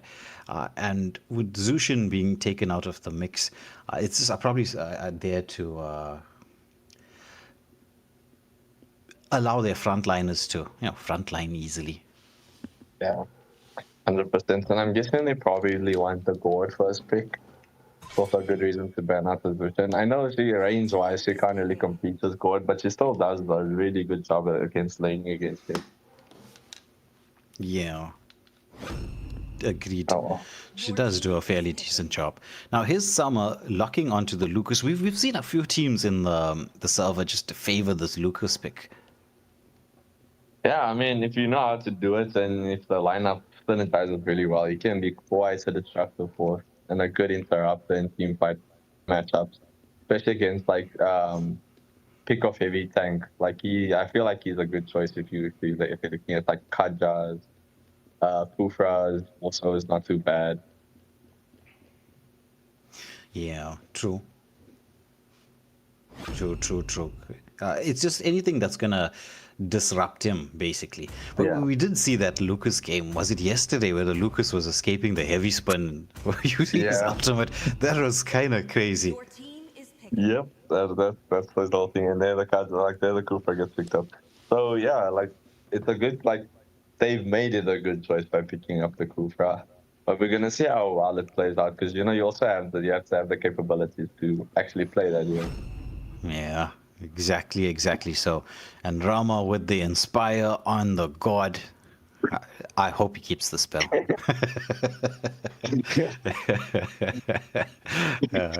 It'll be the most interesting spell choice of a God I've ever seen.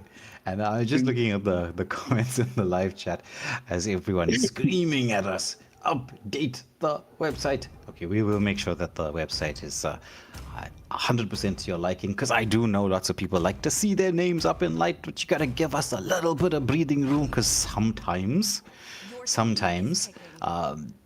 we all have jobs to do, and so there may be a day spacing between when it gets updated and not. So Yes. yeah, we will get it sorted out. One day. Don't But just stress. wait, what's the update that needs to be done on the website? We need to put up I think some profile pictures of the players, because just like how Facebook started, people want to look at what the players look like. Yeah, they want to see Merlin in a skirt. They want to see Cheesy looking at feet. The usuals. Oh, guys.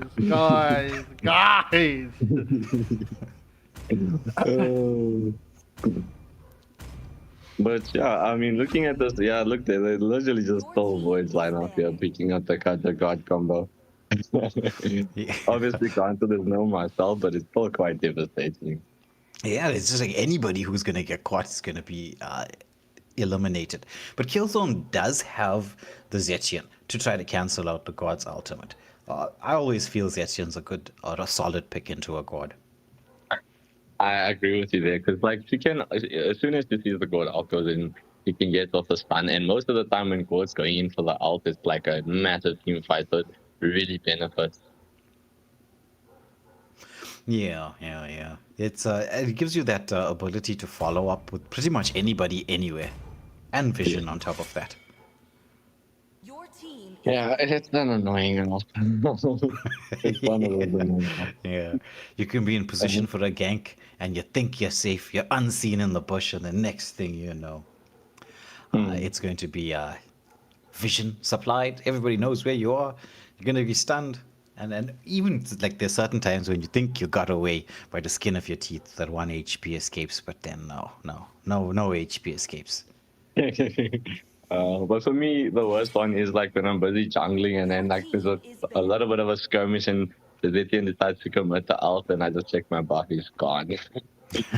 Yeah, true. Now, we're just taking a look at the next few bans and picks. I'm expecting another ban to come out from the side of Yin Squad, because KP has picked up his signature Beatrix. This guy, right? If you ever scroll back around 700 videos or so, and I mean, at the rate that we're putting out content for the live streams, I think we're gonna eventually have to have a challenge, like who can scroll to the bottom of our live stream page the fastest. You will see this guy on Renner, the sniper, pull off some clutch shots. Your team is banning. Hey, and that's when you know you're a Beatrix player. If you can wield a sniper, Oh, those guys are scary. Yeah, it is. It is. I mean, when Beatrix first landed, that it was a perma highlight reel. There were like YouTube shorts galore coming out with the Beatrix and the Rena snipe. Oh my word! I Yeah.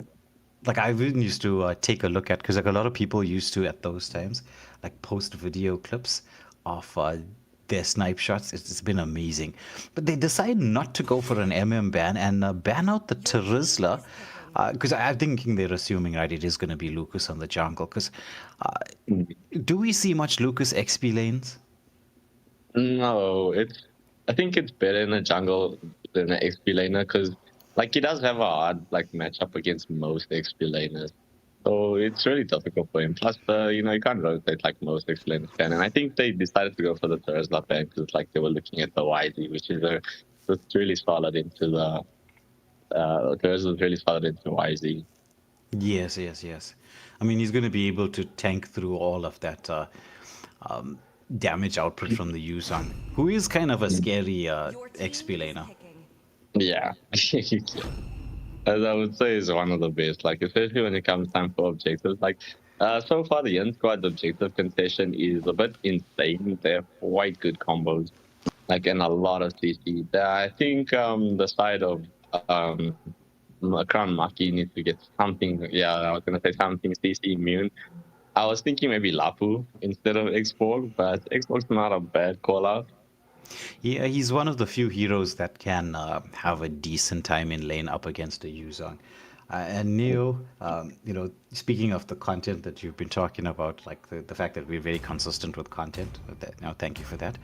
I'm not sure if you saw what's going to be some of the best content I've seen on live stream yesterday. Just looking at it, just tying it up to our Yuzong discussion. It was Salt from PurgatoryGuildDn 2 with a 1v4 on the Yuzon, picking up a Maniac. Absolutely insane yesterday, last game of the evening. Yeah. That game was really good. You guys should go back and check it out if you haven't seen it. It was the second last. It was the second last match, right? Last game. Last match. That was the last match. There was 2 maniacs and a savage in that one game. Yeah. And in very close proximity to one another. What a game. It was very, very entertaining matchup between these two teams. And your Pride, it is the God and Kaja once again. It looks like Void eSports might have made this very, very popular in our region. We're going to see how often this gets picked up. And, as we noticed, it's an awesome Marcel counter. Yeah. It's one of the best I've seen. True. One of the best. Actually, let me say it. It's the best I've seen as a Marcel counter. Because there's times where you sit there and you kind of scratch your head, or if you're like old like me, scratch your grey beard and wonder to yourself, what are you going to do with this Marcel? Yeah. And Void found a very good answer. Well, Void, and I'm guessing also Coach Quinn. But, I think you're right. That is the best Marcel counter I've also seen. Because, man, I think it's brutal. Agreed. Now, into the game we go. Sometimes I look at the skins here and then I forget that we're in a tournament lobby and I want to say there's some very rich people in our server. And then it hits me. I was like, oh, yeah.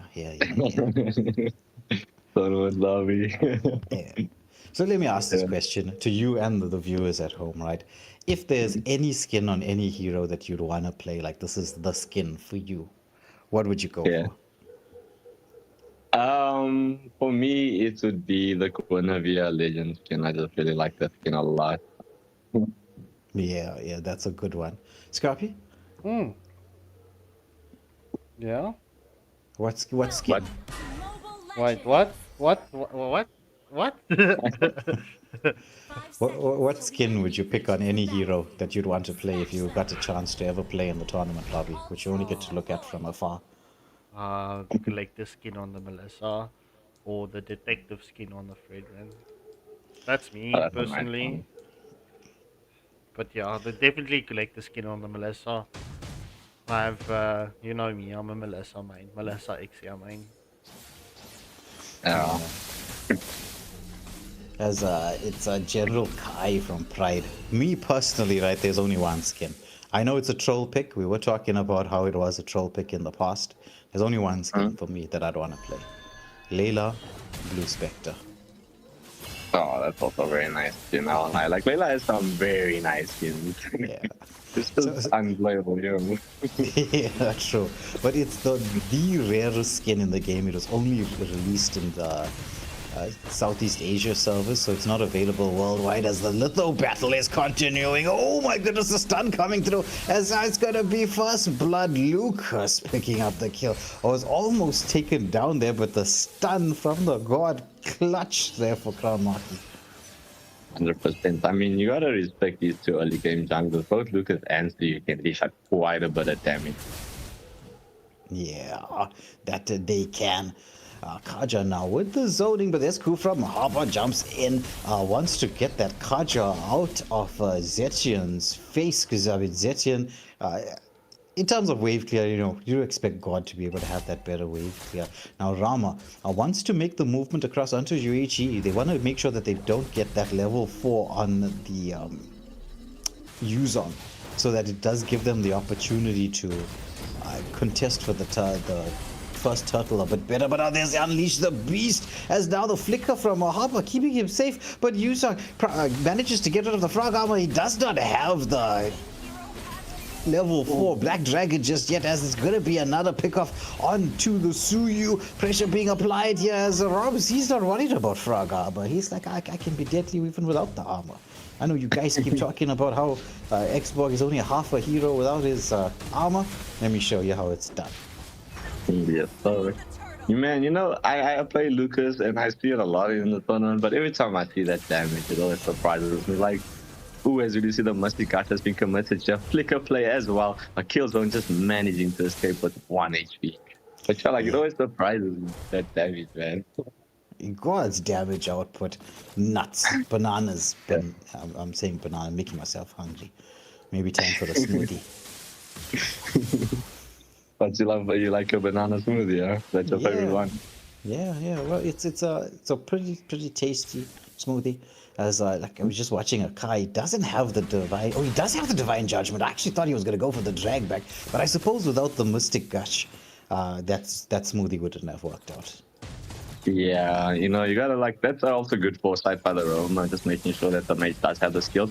As did you see, Kupra's into the mix here, the Mystic Gush has been committed here, as well as the Fear of the Phoenix, but nobody, never mind, Robs is taken down in the top lane. Yeah, so nice trade-off for the side of Yin Squad.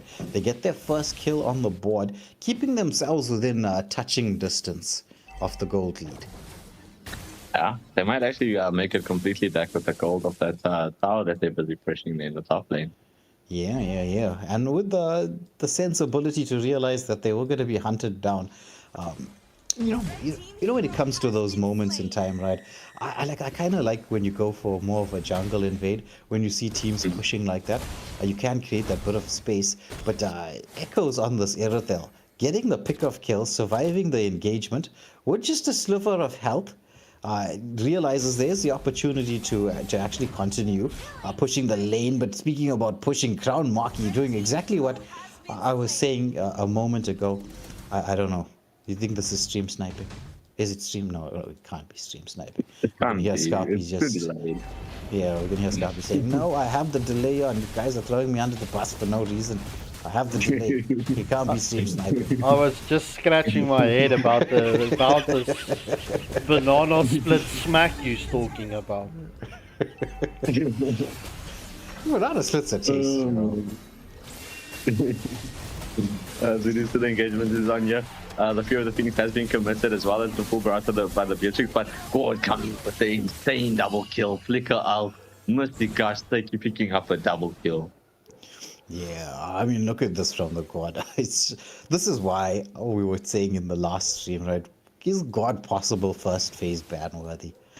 It is. You can play this guy into pretty much anything, and he's gonna cook for you. He's just that good of a mage right now. Yeah. And it's like the new hit juice him. Yeah, you need something to deal with him. Like, personally, I think Eve is the best combo here. Echoes could be hunted down as there's going to be the charge up from Harbour with the Tyrant's Wrath. There's the follow-up. It's a trade of 1-for-1, but it's going to be Beatrix picking up the kill. This should be a turret in advantage to the way of Yin squad. So that, once again, it's just keeping them within that touching distance. I mean, I know Crown Maki are slowly but surely extending the lead with the dive in underneath the turret. There's the unleash the beast blast there from Lucas. Oof. So much damage. And so much of damage. Especially because he's so fit. He's 4-1 and 3 at this point. But Kaja's making some very good plays, just catching people out as we do see Cord commencing the Mystic Kasha, but Vitin just managing to flicker out there. Kaja's trying to follow up, trying to get that poke out, but it's just not going to happen as we do see the Fury of the Phoenix is into the mix. The Tyrant's Wrath being committed here, but the damage is just not enough. And Unstoppable going in the way of Cord as the last infinity has been committed. What a play. Oh man, that was so close. That really was close. But Yin, they do manage to defend the turret. Now they're going to get the... Can they get the pick off here onto the Lucas? He turns around. He's in that hungry bomb. He picks up a double. He reaches his health. Now the Black Dragon form is on the chase. Is this going to be a triple? He dives back to safety. What a play from his summer. My goodness. Man. 2v1 brought it back at the brink of death. Oh man, what a play. We have to clip that. We have to clip that. That is so good. Oh my goodness. What a outplay from the Lucas. Locust, you wanted to say, huh? The Locust. Is he a Sprinkorn, huh? Well, he was hopping around a bit there. He was jumping around like a mad thing. Yeah, what? Oh, but there's that Mystic Gush into the Divine Wrath. Oh, Rama on a streak right now. Godlike mid lane turret being placed under pressure and taken down. It's going to be rotations quickly across to the top lane. They want to try to chase down the Suyu as Ryujin just jumps back, but oh, look at this damage from the Lucas. He's hunting down the user who is using his Black Dragon form as defensively as possible. Gets to safety. Yeah, the problem here is that all the wrong heroes are fed. The Lucas that's fed in the God is fed. I mean, what can you do right now? And eventually the Eriskal's gonna get quite fed too. Yeah. It's very difficult for the side of Yin right now with the way Maki is applying the pressure. But they do get the pick off in response. But there's the last insanity into the backline. It's a double for the Xbox, but it's a double for KP on the Beatrix. However, this Lucas, oh my goodness. Yeah, this Lucas at this point is too fair. Like, it fears no man. Just like, come on. I don't care about your ult. And as we see the dive into the tower and just get taken down immediately. The ZT goes down. Insane, man. Look at that damage. He's not even worried about the turrets. He's worried about nothing. Suyu going in here. Lucas with the turret doesn't have the ultimate, right? So this is where it gets a bit dangerous for him. Yeah, are they going to be able to get the pick off? Lucas, he does manage to survive. He's going in for even more outplays. But finally the shutdown coming in from KP. And that's a big kill for the side of Yin squad with the Lord being available. But with Suyu being this low in terms of HP, I don't think they can actually rush this Lord. Yeah, so that was a very much needed shutdown. I think they probably got like 400 or 500 gold right there. As you do see Tyrant's Wrath has been committed here, as well as the Fear of the Phoenix, and Kaja is taken down here. I don't think they're going to be able to now contest anymore. Yeah. I think so. I think you're right. This is going to be a very difficult contest. Though Rama is trying to find that angle to get the dive in. Oh, the Mystic Gush does come out, but it's going to be the red team who slays the Lord. Last insanity committed. Yuza giving his life for the cause, just to make sure that his team can disengage from this. Yeah, very, very good place by the YZ there coming out. Kufa a little bit overextension, almost getting caught out there by the Erithiel and the God. But yeah, very good place coming out from both teams tonight. So this is a very exciting match.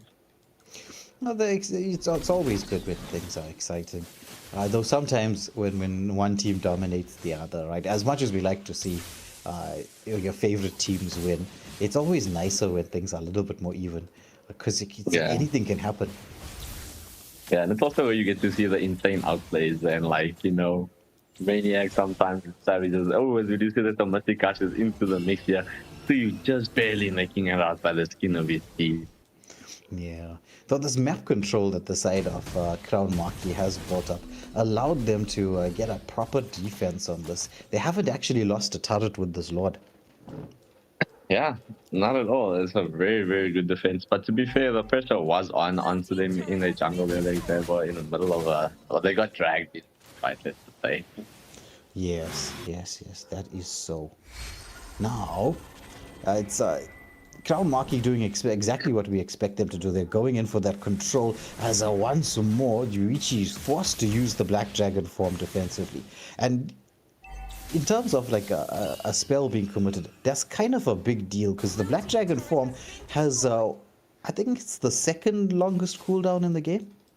Yeah, 100%. They need to stop sending the wisely to split push. Like, the few can do it because they need to save this Black Dragon out for the engagement times because they keep engaging without it, and I think it's costing them in the team fight in a big, big way. We do see Lucas is into the fight here. The Fear of the Phoenix has been committed. Unleash the Beast has been committed. The outplay getting taken down by the 2 second skill. That is a 1-for-1 at this current point in time. Yeah. And I suppose with that pickoff, it's best to back off, even though it is a 1-for-1 trade. You do have the potential. Oh, but look at this combination. Somebody ban it out. Man, it's so good. Like, no matter what you do, this card is gonna get there. You see that the Kufra is trying to get the defense. Yeah, the Fear of the Phoenix is being committed just defensively so that they can both escape the clutches of the hunter, man. Yeah, it's just that divine judgment is so hectic. And the thing is, right, we all know this. At least we should know this. There's a revamp on the way for Kaja. Yeah, and then it's not going to be as good, I think, because the suppress is going to be gone, unfortunately. Yeah, well, the suppression is a pretty big thing. But they couldn't allow the suppression to go through with all the other changes that were happening. Now, Lord has been started off. Lucas melting through that HP bar. Irithel just with the split push. Yuzong trying to deal with this. Now, the engagement as the Fury of the Phoenix does come out from the Zetchian. There's going to be the Yuzong into the backline. Mystic Gush has been committed as Kaja and Xborg are quite low. Can they get the turnaround here? As Yuichi just chases down Rama, and that's going to be a beautiful pickup. But oh my goodness. It's gonna be the pressure applied from Lucas as he gets a kill in response, but that's a 3-for-1 exchange. So Yin Squad will be looking, or at least thinking about this in a very, very positive light, because they have the ability to try to defend us. And now the engagement onto the Lucas. He's got the ability to turn around. Once more, Fury of the Phoenix has been committed, but there's KP with the machine gun blast. AK-47s being brought out. I mean, man. But yeah, it looks like the Young Squad finally found their footing and they're using the draft the way it was meant to be used, because the pressure that was coming out from Crown Maki was insane. The YZ finally think he got just enough gold to actually start to be very tanky and useful in the team fights now. Yeah, this could be a bit of a turnaround. Like, Crown Maki had a solid start to the game. There's the engagement once more from the Kufra, but it was onto Xborg, which I suppose is not going to be a primary target. Yeah. Yeah, like I think they're just trying to put some pressure, make that Faraga a little bit lower. Because he is going to be like the defining moment in a lot of fights where they can just change the battlefield with that last insanity. Does so much damage. Yeah, agreed. Now Kaja, almost being spotted out. There's the Mystic Gush. Kaja holding on to the Divine Judgment as it's echoes with a little bit of poke. But God's timings with the stuns there have been on point. They're just trying to bait out a couple of skills. Kufra going in does not land onto his target. Does have the flicker available in a few seconds, so you can go in for the flicker combo play. Rob's in the front line, just forcing everybody back. Meanwhile, Ryujin on the Suyu is creating havoc in the bot lane with with a big split push going on. That's that banana split we were talking about as the last insanity comes out, forcing Yuzong back with the Black Dragon form. Lucas on the defense in the bot lane while we're watching the action follow up in here as there's the Divine Judgment dragged back into the Mystic Gush. It's Mr. Delivery there for Kaja. He's like your pizza is here. It's nice and hot as they get another pick of kill.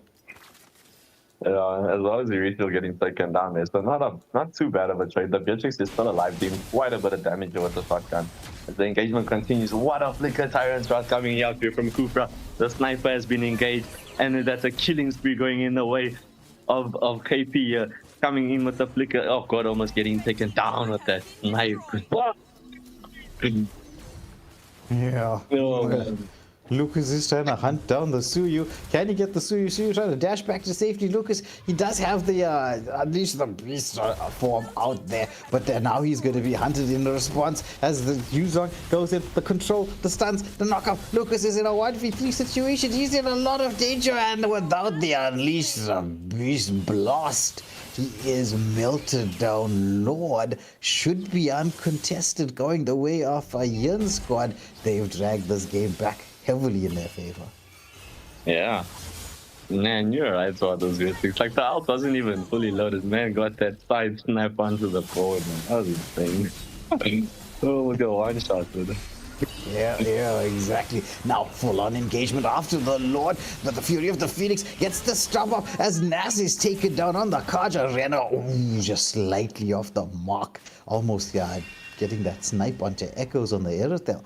Now, with this numbers advantage, can the side of Yin Squad clutch this out? We're at the 17-minute mark. Granted, it's not the strongest of Lords that could be available. Irithel with a bit of a turnaround here onto Ryojin, who does not have the dashes just yet to, iframe immune this. He's going to be taken out. Yeah, can we see the side of Crown Maki defend this? It is quite a tanky Lord, right? It's not like our 18-minute beast, but a decent Lord. Yeah, I think they will comfortably defend us with the X-Borg. As we do see the engagement is on here, but X-Borg almost getting melted down here by the Beatrix, but just manages to stay for the skin of his teeth. Lucas unleashing the beast here. The Fury of the Phoenix has been thrown into the mix. They're just trying to get as much value out of this Lord as possible. They just wanted to crash into the base. Oh, but look at this from Lucas in the backline, but the shotgun to the face as KP somehow survives that engagement. But did this create the space they need to be able to protect the tier 3 turrets? Because that's the big question right now. Can they do this? They managed to survive. So even though his summer was killed there, I suppose it's a worthy trade to keep your tier 3 turrets. 100%, because I mean, the base would have been cracked open there for sure. Yeah, and with this now, we're entering the dangerous territory. This is the Mariana Trench of the game. Deep waters. Any mistake is going to be game costing. Mahaba goes in, he gets the knockup, but there's the Fury of the Phoenix as a follow-up. Can they get out of the other tail? She turns it on, she has it revitalized, but no, there's going to be the pick-off kill, and that's going to be a big one. Lost Insanity committed from the Xbox. He's going to have to hightail it back. Does have immortality to stay a little bit safe, but the waves are coming in here. No Irithel for the wave clear, but there is God. He's got pretty decent wave clear. Yeah, he has. That's what I'm like. They have very good raid clear with the X-Borg and the Gord coming out there. So and they really it's not bad wave clear at all. So they're gonna they can put up quite a defense. It's gonna take a very good wave control here from the side of Yin Squad to crack the space wide open. Yeah, because both teams have even turrets at this stage. This is that critical moment in time. This is that time where you hear it's the clock ticking. The stage is set. It's who's going to be the hero, who's going to be the villain. This is that moment in time. Now, we do know that Yin Squad have a very, very good positional advantage. Nas being engaged upon by Bahaba, the 18-minute Lord is up and running, or actually we're heading in towards the 20-minute mark, but it is the 18-minute Lord as Killzone wants to get a little bit of a push play in the mid lane. Black Dragon form has been committed, and he's trying to dive in onto the right targets in the back lane, and they managed to catch onto the Lucas. Lucas, he wants to try to get away. Tyrus Wrath has been committed. Oh, but KP unstoppable gets a pick-off kill. It's a 1-for-1 trade, but KP with the outplays showing why Beatrix is Yes, signature hero, mid lane turret taken down by Ryogen, and that's going to be advantage the way of Yin squad. Although it's a 2-for-2 trade-off, there's the one more play, the knock up, the stun, the control. They take down Irathel, immortality procced. Will this be the X-Borg? He's trying to get away. It's a shutdown for the Beatrix. It is godlike. They will be able to take one more for the road. I think so anyway. Oh my goodness, it was so close. They actually decided just to end it off. And Yin coming in from the back. First blood goes their way. From Beatrix into the immortality stuff is insane. Yeah, amazing plays. I mean, we did say this is KP's signature hero. This guy is been performing on a different level with Beatrix. It's like he makes it seem like this is the greatest marksman ever made by Moonton. For real. Man was doing insane things, especially on that shotgun. The outplays that he came up with was insane. But yeah, Rama picking up the MVP with a 9.3, and Mahaba on the Kufra picking up the MVP with a 10.5. Yeah, and this is Crown Maki's very first loss of the entire of the tournament so far, at least the round of 32. So it's been a very impressive performance from them, but it just goes to show like how deep Yin has to reach into to deal with the squad, because Crown Maki is not a team that you can turn your nose at. This is a solid squad. Yin just coming up trumps towards the end. Yeah, for real. Like that one team fight costed them. It made the turnaround possible because they were leading by quite a lead. But the trade coming out from Yin squad was so good. It was. Now, Killzone with the first ban. It's always interesting to see these little bit of swap outs in terms of the picks, right? Because it changes the way you draft a little bit. And we got to see that from Void in the first game. So if any one of you want to see like or learn a few things about drafting, it's always best to watch teams that you know are very good at drafting, like the way they ban in terms of not just whether they're first pick versus second pick, like the way they look at banning between phases, like first phase versus second phase of bans. Like the strategy that goes into it is like a mini chess game. Yeah, you're trying to win the draft and also make sure that the enemy doesn't get what they need out of it. So it's a really difficult little dance that you go through. Yeah. Agreed. But I mean, once more, we are seeing the usuals, the usual suspects. I don't know if you've ever seen that movie, Marlon. Which movie? Where they have that phrase, the usual suspect? Yeah, the usual suspects. No, I haven't seen it. Yeah, you're too young. Scarpa, you've seen the movie, hopefully. Yeah. What do you make of these youngsters not watching good movies? Hey man, I've watched The Godfather. You can't shock me on that. Yeah. They keep wanting to watch Frozen and Enchanted and things like that. Listen, Merlin is not that much of a Spider-Man special, bro.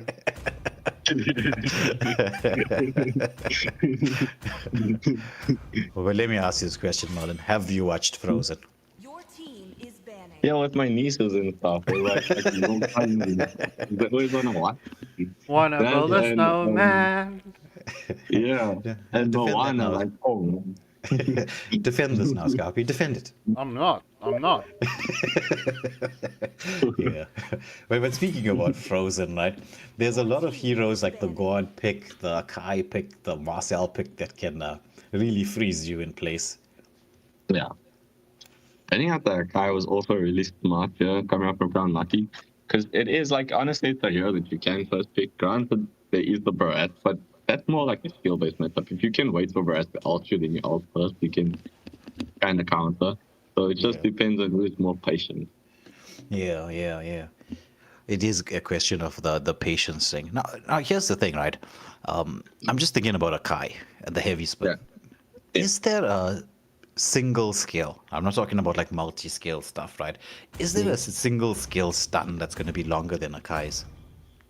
No, I think Guinevere has the second longest, and then the Kai's will trumps that by far. It's so long. It is. And I mean, in Mobile Legends, even a second can seem like a lifetime. It's insane. Like, I think Franco's stun is about 2.5 seconds, almost 3 seconds. And that feels long. Now imagine the Akai son. You're just sitting there for like 10 years while people's killing you. It's why he's so strong around these neutral objectives, because the Lord Pit itself has all the walls in the world. Yeah. Yeah. That's so important to drag the Lord or the objectives to the side. Yeah. You know, and speaking about walls, right? Was it you that was telling me that the revamp on Badang is gonna, like, he's just gonna ulti and be able to get a wall the moment he Your team ultis? is picking. Oh, it was Virus that was telling us that. That was like when he said that, I thought it was insane. Yeah, that's so mad. Though we haven't seen much by the way of Badangs being picked up across the tournament. Uh, we have the stats for how often Badang was picked up. Yeah, we do. I think it's probably like around the 10-15%. It can be really good if you have an idea for it. Like if there's an atlas, you can use it to chop up the atlas so it doesn't have an easy time setting for your team against your team. So it just depends on what you're trying to use it for. Yeah, because he's got quite a bit of crowd control as well, and crowd Yeah. control as a spell is like very useful. 100%. I actually think a Badang and a Kai combination can be really good, like a Kai jungle Badang roam, because then he gives you the free wall. Plus, whoever he pins in there is never getting out. He's just gonna suffer. Yeah, it is a juicy combination. Now, Nas picking up the Kufra and Yuichi picking up the Lucas. It's like they really did swap, not just sides but drafts as well so far. Little quite literally, except the junglers are a bit different. They're going for the Leo mode on the side on his summer. That does mean that you are probably not going to go for a bit of a tankier jungle. I mean, Akai can deal with the Leo mod, but Basha, the crit damage output from Leo mod is enough to melt tanks. It is because you can consistently fight for so long. Plus, like if you're fighting multiples and they don't have like any kind of CC or crazy burst damage, you heal so much. Yeah. Leo mods are still very meta. In fact, once they make the update, because I mean, it was supposed to come out with the recent patch, but it didn't. The update to Dragon Spear, it would have made him broken. Your team Yeah. is picking. I can't wait for that update. I think it's also gonna like because I've been trying out a little bit of like a crit combo with YSS, like just those Zerkers and the Dragon Spear, and the damage output I must say is insane. Yeah, agreed. The damage output is pretty insane. Now, Belleric, the choice, just to be able to get some contest around these neutral objectives. Because let's be honest, right? Leo Mod is very solid with his objective taking, right? And then having a Belleric just to be able to try to counter this gives them a bit of an option here. Because, like, I mean, neutral objective contestation is one of the places where the most amount of fighting does take place, and you do want to be able to secure what you need to secure. Yeah, and Belleric has one of the best out for doing that. Like, I mean, you can just punt the whole team comfortably, possibly get the retreat in unless the zoning is on point. Yeah, that's true. Like, I mean, the zoning really has to be on point to be able to do that, because that second skill of him gives him such a nice movement speed boost. Yeah, he literally just runs past like so many like non-mobile heroes. Like Kufra has a bit of mobility towards him, so yeah, I think he can keep pace, but it's not gonna be so easy, you know. Gents, just to quickly add, right, the Badang has got a 7% pick rate, but only a 45% win ratio currently in the AFL. So what you're trying to tell us, Scarpy, is people don't know how to play Badang. Yeah. No, we've seen some fantastic Badang plays for his 7% pick Your rate. team Yeah. is banning. 7%. Wow. Okay. Much less than I thought. I was thinking at least around 10-15% pick rate, but not too bad. Now, Rama has picked up the Sicilian, which is pretty decent into a Vexana because of the range. And obviously the Sanguine Claws for displacement. Can now help with the Lucas as well. But we're into this next phase of the banning. Carry the ban coming out here. That's quite interesting. Does this mean they're going to probably go for maybe a tank on the XP lane? I'm guessing so, but I would have liked them to pick up the carry because I mean it's one of the only attack speed marksmen that can comfortably deal with the Belleric. So I'm curious to see what kind of choice they're gonna go towards here, as well as that Navi ban getting taken out. That is interesting considering they have the first pick after this banning phase.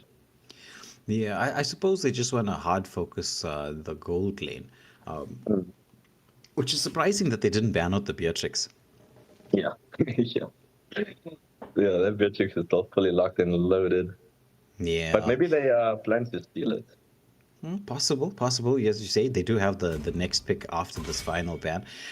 Leslie is a solid ban, simply because you do have the Belleric, and I mean you want more skill based damage gold laners. You like your Leslie, like the Brody as well, Yeah. to deal with the Belleric. Even the Clint would be marvelous. Ooh, potential Guinevere XP. I actually quite like this, especially into the Belleric, because you can just go in and get the knock up onto the Belleric and just like avoid a lot of problems in the team fight. Your team is picking. Yeah, with the laning phase up against a Lucas, I don't know. How do you think that matchup's gonna go? I think it's skill based. Like Guinevere definitely can win it at level 4. It's gonna come down to Lucas's time. Like he has to make sure that he gets like the bait out on the second skill, because that's his chance to like actually do the outplay and get enough damage onto it that it works out in his favor. But picking up the vengeance is gonna help him a lot. Yeah, I suppose so. Vengeance and obviously the itemization. But yeah, I agree with you. It's gonna be a skill-based matchup there on the XP lane. Yes. Because they both get very strong at level 4, so All right, so YSS the pick. Is this going to be a gold? Yeah, it is going to be YSS Yeah. gold. Ryogen with the Nolan. Like, look, I love a good Nolan play. It's just the nerfs that they gave him to his energy. It's so much. He's so blue buff dependent right now. he is. But he did get a recent buff. He got some of his energy back, and I think last season they gave him a little bit of energy back. It's not too bad without your blue buff. Like it used to be, like you couldn't just get out. You know, like now you can go and you can combo. You can get about 2 dashes instead of 1 to leave. Yeah, 2 dashes. Yeah. Well, Tried him out just to see. But like my problem here is like there's so many tanky heroes. and there's a Kufra as well. Yeah. But the drafts have been set. Clint, the final pick coming through from the side of Crown Maki, who can be quite okay into the YSS because he's got, as we know, very, very high burst potential, especially now with that endless battle into Berserker's Fury combo. A very expensive combo of items, but when he gets those through, he hits like a truck. I mean, 100%. This is, I think YSS wins the matchup in the lane, to be honest, at level 1. Just because, like, Clint gets his first skill off, and then after that, he can't really do much, but YSS has his crit drop on his passive. That's quite a bit of damage. I actually zoned out the Clint completely in a ranked game with the YSS gold lane. Yeah. I mean, the penetration from YSS is quite insane, especially if you can get his passive procced. Yeah. Oh yeah, we're gonna see how it goes though. Like you never know. People, you know, it's always a bit of skill that also comes into the play. You might have might have a really good hero, but it's all gonna come down to how you play it. That is very true. I mean, it all comes down to execution, and as we head into the game, we will see who is going to be executed first, who's going to be first blood. Though execution as a spell, I don't think we'll ever see it. Yeah, it's very old. There's too many flicker combos and other things that you can rather pick up. Yeah, Naz now he's just trying to disrupt. Could be caught out here as Mahaba will hold on to the taunt, but there's the follow-up. As they drag back Naz, Sanguine Claws from Rama, just zoning everybody back. So it's zone for zone as this Litho up for grabs. It's just the Liam mod starting it up right now. I don't think Nolan would want to go in for a contest on the Litho this early on. Yeah, 100%. Especially since Kufra did steal his creep at the bottom. Yeah. He should be able to hit the level 4 with the blue buff. both teams circling towards this XP side. Yeah. I think they want to try and get the pick off onto one of the XP laners before the turtle spawns. But yeah, since both teams are rotating, it's not so easy. That's true. It's and with the compositions that they have, it's not the easiest to get the pickoffs just yet. Though Vexana, once she hits her level 4 power spike, is going to come online obviously a little bit earlier, but there's going to be the knock-up only onto Ryujin. But Rob's forced back as Kufra with the drag back in here as Leomord with the Phantom Steed picks up the first blood, and that's advantage Crown Maki around the first turtle. Yeah, unfortunately, Guinevere decided to help the jungler leech some of his IP spawns so he can get done earlier, which actually worked out in their favors, but she didn't get the level 4 prop, the level 4 times down. Yeah, now it drops just a little bit of poke down to Lucas. Meanwhile, the mid lane battle is continuing. Kill zone just escaping the attention, but whoa, KP with a soul, actually with the pick-off kill with Ryujin in the bot lane as they take down Echoes. Now, this means YSS is got that little bit of an advantage that he might need. Yeah, especially with that ult, it makes his 1v1 capabilities so good because you just throw your ult over. It's quite a decently long stun. It gives you more than enough time to do the damage that you need.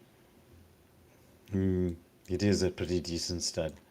It is. But now, there has been quite a bit of counter jungle plays coming through from the side of Crown Maki. They know that's one of the things that Nolan is susceptible to. As Eternal Guardian, thrown down in the mid lane, more defensively than anything else, just forcing the side back. But oh, look at this Rams. He was waiting patiently. He manages to get the setup. It's a double going the way of Rams. However, the Wrath of Giants drags everybody back. Ryujin coming in with the double in response. He wants to chase down more. Doesn't have the fracture, but now the Phantom Steed. The chase is on. Nolan using that wall dash just to get back to safety. It's a 3-for-1 trade-off. Going in favor of Yin, but the fight is still continuing. His Leomord, he's in a lot of danger. He's going to try to sustain through this, but Nolan on the killing spree at this early juncture in the game. Yeah, and it's looking like they're going for the tank. Lucas picking up the Thunderbolt. This is a classic combo because you really get quite a bit of stacks in that item. Yeah, that's true. He does need to get quite a bit of stacks in. But now he's going to be chased down a little bit. Nolan with the return. They want to engage onto Robs. Will we see the fracture come out? Yes, it does, but there's not enough damage in there. Now the ability to go in for the counterplay now. Wants to try to get the setup. Bat's Feast has been committed, but Rama is a little bit low, but Kufra gets the setup here. The Vengeance has been popped, but there's going to be that pick-off kill. However, Mahaba wants to land that taunt onto Rama, but nice sidestep there. A little bit of dubstep. Yeah, nice. Yeah, all the very nice little bit of dubstep there. And it looks like it's probably going to be an uncontested turtle since Red team has slain the jungler was taken. Well, he decides to trade for the blue buff, which is not a bad decision at all. But will he get caught out here by the Sicilian? Does get dragged back with the Sanguine Claws. The Phantom Steed has been committed here. Thing is looking very low, but Clint is getting that shutdown there. The Dorata Dryad has been committed here. But he will also get taken down by the Leomord here. That is... Ooh, but the Lucas coming into the backline, managing to take down the Leomord there.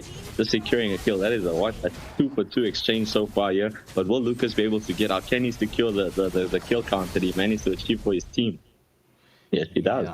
Yeah, survives. So this game very evenly balanced. Gold lead slightly in favor of Crown Maki at this stage. So they're going to be happy with this. But KP could be in a lot of danger because I mean that passive, once it procs from the Kufra, he does get a kill in response. So that's just going to extend the gold lead that they have built up just a little bit more. It's a minute to go for this next major objective of the game, which will be the third and final turtle. And it's all a question of control right now. Yeah.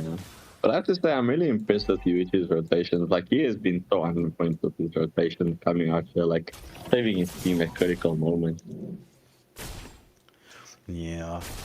But as this game gets longer and longer, it's the Sicilian who is going to really come online. And Rama's positioning has been good.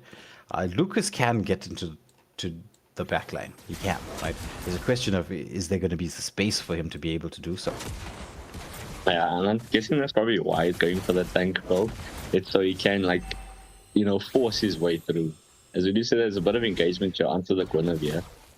He does manage his spatial migration up. Nice little dodge there, but ooh, Vexana committing the full combo. Guinevere is low and getting forced out. This is going to be a tower taken down here in the top lane, just in time for the turtle spawn.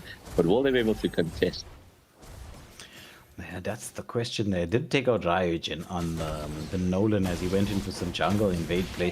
Kufra engaging in here as Leomor just throws out a bit of poke, forcing the Unleash the Beast. And that's going to be one turret in the bot lane. KP on the YSS securing the first turret of the game. Now Bat's Feast being committed by Rama just to make sure the zoning is in here. They want to maintain the goal lead that they have built up. They lost a little bit of it when they lost the turret. But potential to go in for a jungle invade. Now the Phantom Steed into the backline. Do they have the damage though? As the Wrath of Dryads just keeping everybody back. Leomord, he's going to potentially be caught out, but oh. That shield from the turtle coming in clutch, just giving him enough survivability. Yeah, oh man, Leomord is still right thing. Look, he's thinking it does drop off a bit into the late game because of the nerf attack game, but man, he's living through some crazy things. As we do see Cooper here getting engaged on here, Vexana has committed the Guardian just to try and get like a kill out, but it's just not enough damage. So Stallion also with the Bat Beast just coming here, trying to spare his teammate. Yeah, but that was a lovely play from Naz, just making sure that they can secure that mid lane turret, which is kind of a big deal. Now they want to apply a bit more pressure here onto the bot lane, but they have to be careful because YSS and Nolan got the push into the mid lane, but now engagement onto Naz, who that has that at least a certain degree of mobility to get back out. Leomord, meanwhile, in the top lane, just going a hardcore. Has to use the Phantom Steed. Can he turn it out from the damage output from Nolan, who has committed the fraction? Passive proccing, he gets a kill. Meanwhile, in the mid lane, even more action. It's going to be a 1-for-1 trade-off here as both teams, they're super aggressive. Yeah, I mean, they're really going at each other. But like, they're going for the throat. Map advantage is still in the way of Crown Maki at this current moment in time. They couldn't get that top lane, so it's like literally one issue. You just gotta send a minion wave at him and knock it out. Yeah, yeah, it's just like, well, you don't even need the minion. You can walk up and basic attack the turret and it should be able to fall, even without the wave. But lovely pickoff from Guinevere onto the YSS, and this especially with the Lord being up in the next couple of seconds. But oh, lovely drag back of it. Rubs does manage to get out with that second skill from the Guinevere, just using the double dash. Kubra charging himself up out of dashing back in. They do have the numbers advantage, or did have the numbers advantage, but with Yin squad having the YSS, using the first phase of the Mountain Shocker, just applying a little bit of vision. Nice zoning Rama into the front line. He has committed the Bat's Feast that flickers out of the fracture combination from the Nolan. This is so low, but our kill zone with the steal. What a steal on the Lord. And the fight is continuing as KP chasing down his summer, but Leomord builds up a shield just in time. But now KP is going to be hunted down as Ryujin, he's trying to find the angle. Can he go in? He's so low. He opts it out from going in there. The chase is still on. This is a long road to freedom for KP, but can he walk the distance? He's getting himself back out. Yeah, Kufra kind of overextending here a little bit. The Mountain Shocker has been committed, but I don't think they got the damage output to deal with this Kufra. But did you see the Phantom Kid has also been committed as well as the other tries? Man, the Lucas is being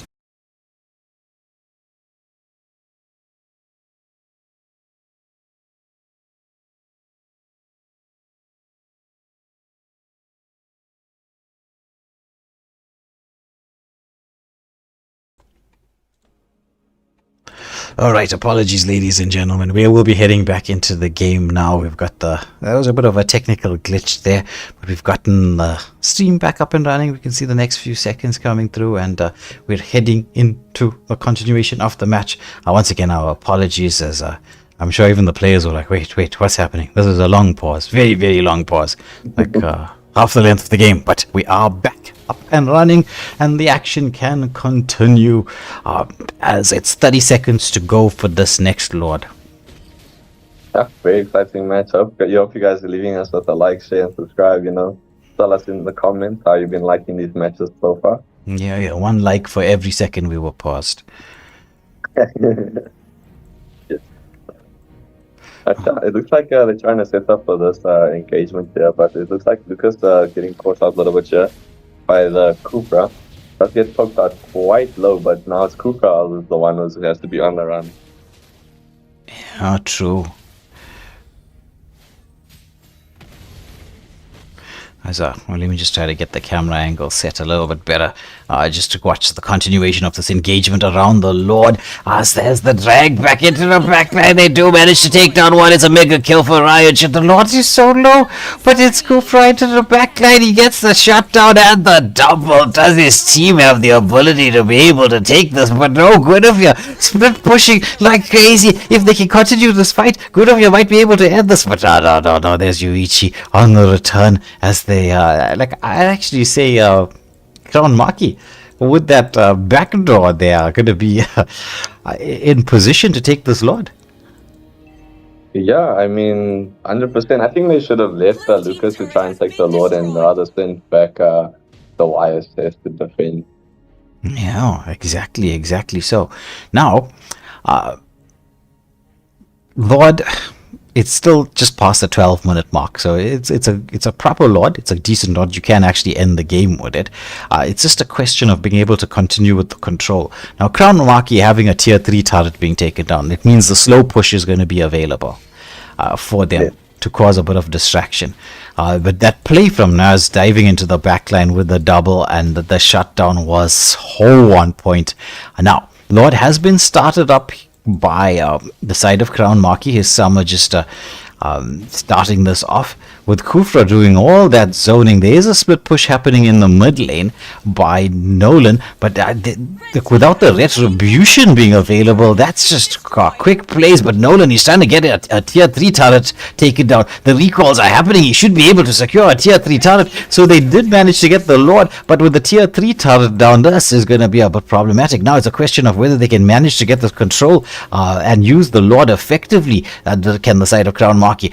Vengeance coming out in the bot lane from Mahabo, uses the Wrath of Dryad, but doesn't land onto any target. But it is a Belleric after all, so you're not going to be too stressed about it. Nolan on the top lane, he's just melting through this Lord, and this could have been advantage missed here by the side of Crown Maki, with the Bat's Feast committed as Sicilian wants to try to make sure that they do get a bit more in by way of advantage, but Yuichi, he's trying to get into the backline, but there's gonna be the Phantom Steed, the knock-up, spatial migration, Clint gets the pick-up, the chase is on here, Mahaba gets the stun onto Vexana, kills out, oh my goodness, but it's gonna be the return from Nolan who gets the pick-off. However, it's Naz who returns it with the Vexana, the drag back. The Meaty Lord is in there trying to block the waves just to stop the pressure to be applied here on the mid lane turret. It's Clint, he's hard focusing this, the minion wave actually, and then not so much the turret, that gave Nolan the option to actually just save the mid lane turret.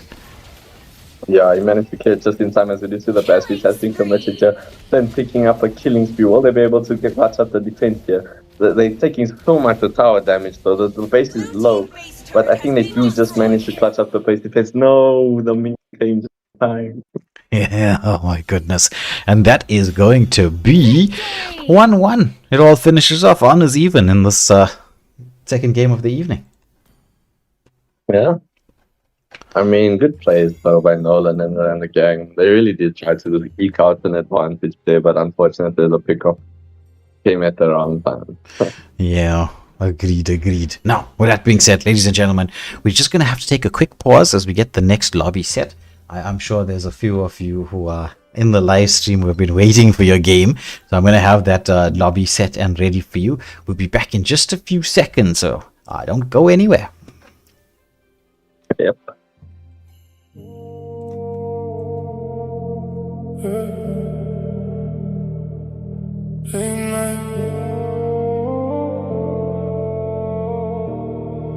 Late night, dark blue, feel that way. chase. Move slow, set the pace. All calm, always. Dark blue, low light, no talk, just vibe. Step in, whole night, all eyes, don't lie. Came in quiet, no scene made, no flashes, clean shade. Everything move when I say, no rush, let it play. Cold air, slow res, no stress, no tears, all smooth, no mess, just steps, wait. Let it ride like that, slow, bring it right back.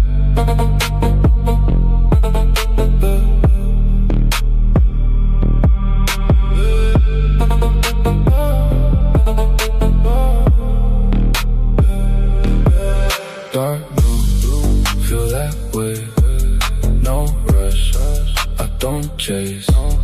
Move slow, set the pace. All calm, always. Dark blue, low light, no talk, just vibe.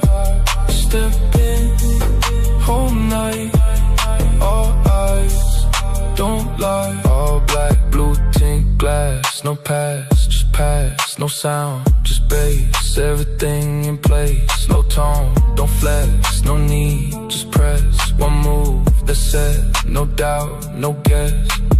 Down, feel it in your chest now, slow. Everything connect now.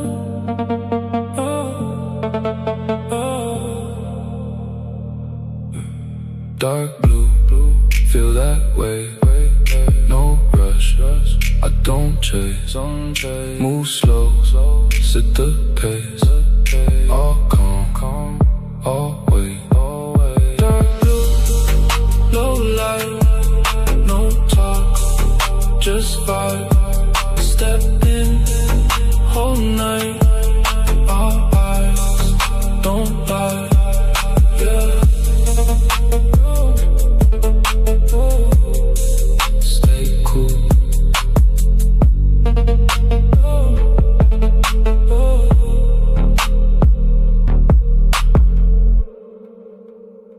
Stay cool.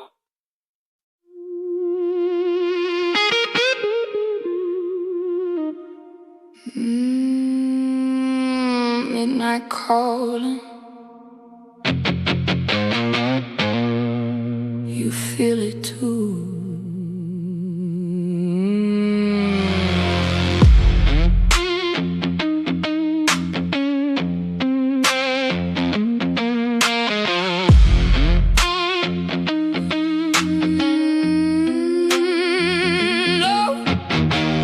Low flame flicker in the dark. Cold wind whisper through my heart. Every step echo like a spark. Something tearing me apart. I hear your name in the night, but it don't sound right. Like a ghost in the light, pulling me in. Don't run, don't run. Don't hide too late. Feel it close, can't escape. Heartbeat racing, feel that break. It's inside. Wide awake. Don't run, don't fight, don't speak. Every breath getting weak. Too deep, too far, no sleep. It's inside, underneath. Slow walk, I don't chase, just follow. Same road, same pain, same hollow. Guitar cry with a tone so cold, like a story already told. Feel that weight in the air right now. Every move got a shadow now. Turn around, but there's no way out. It's locked in. Wait, it's right behind you. Don't run, don't hide too late. Feel it close, can't escape. Heartbeat racing, feel that break. It's inside. Wide awake. Don't run, don't fight, don't speak. Every breath getting weak. Too deep, too far, no sleep. It's inside, underneath.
through the street.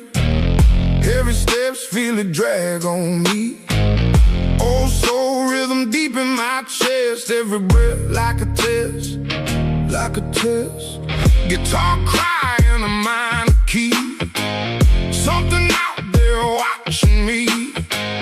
Feel it close, but I can't see. Just shadows following me. Wait, something ain't right. Run now, don't slow, don't freeze. Heartbeat banging like a drum in me. Too close, can't breathe, can't think. Dark outside and it's hunting me, yeah. Run now, don't stop, don't turn. Feel that pressure, feel that burn. Too late, no space, no peace. Everything closing in on me. Back to the groove, but I feel off. Same road, but the light gon' solve. Strings cry, yeah, the tone get rough. Like the world just ain't enough. Dust rising the worn out boots. Truth hit harder than the proof. Something moving in the roots. Feel it crawling, feel it move. Oh, it's getting closer. Run now, don't slow, don't freeze. Heartbeat banging like a drum in me. Too close, can't breathe, can't think. Dark outside and it's hunting me, yeah. Run now, don't stop, don't turn. Feel that pressure, feel that burn. Too late, no space, no peace. Everything closing in on me.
Everything closing in on me.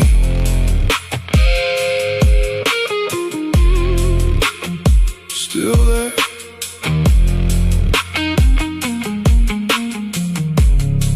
Still there.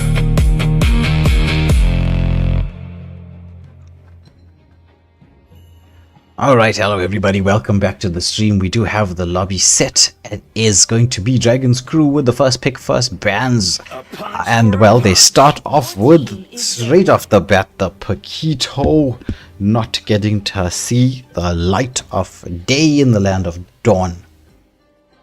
Yeah, I mean, it's not a surprising ban, but I am asking the question, you know, like, why didn't they just leave it open for themselves, you know, ban out the other Ismay or something, maybe co-side a ban from the side of PGD. The Samus respect ban coming out, as we know, Pride has quite a good Samus.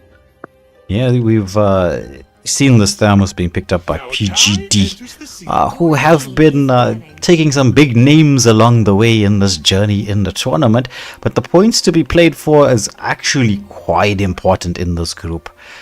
Dragon's Crew, they are in, I think, what is it, third or fourth in the group, and PGD are going to hope to try to get that climb up to be able to take the points, because it's very tight between PGD, Dragon's Crew, and Evil Inc. And only 2 out of the 3 of them can make their way into the top 4. Because the first two spots in Group C are pretty cemented right now. It's Renab Jutsu in first place and Equinox in second. So they've gotten themselves into, mathematically speaking, a very strong position. But third and fourth place, it's all to play for. So in this particular match, it's a bit more intense than what you would have expected it to be. I mean, every game is intense, but this one really does have a lot to play for. This is for your space in the round of 16. So both teams are going to have to actually bring their A game out. It just adds another layer of difficulty to, or stress, shall we say, to how the game goes. Yeah, 100%. And what? Chivalry is dead. The mint that our first big coming out, so that is quite interesting from the side of Dragon's crew.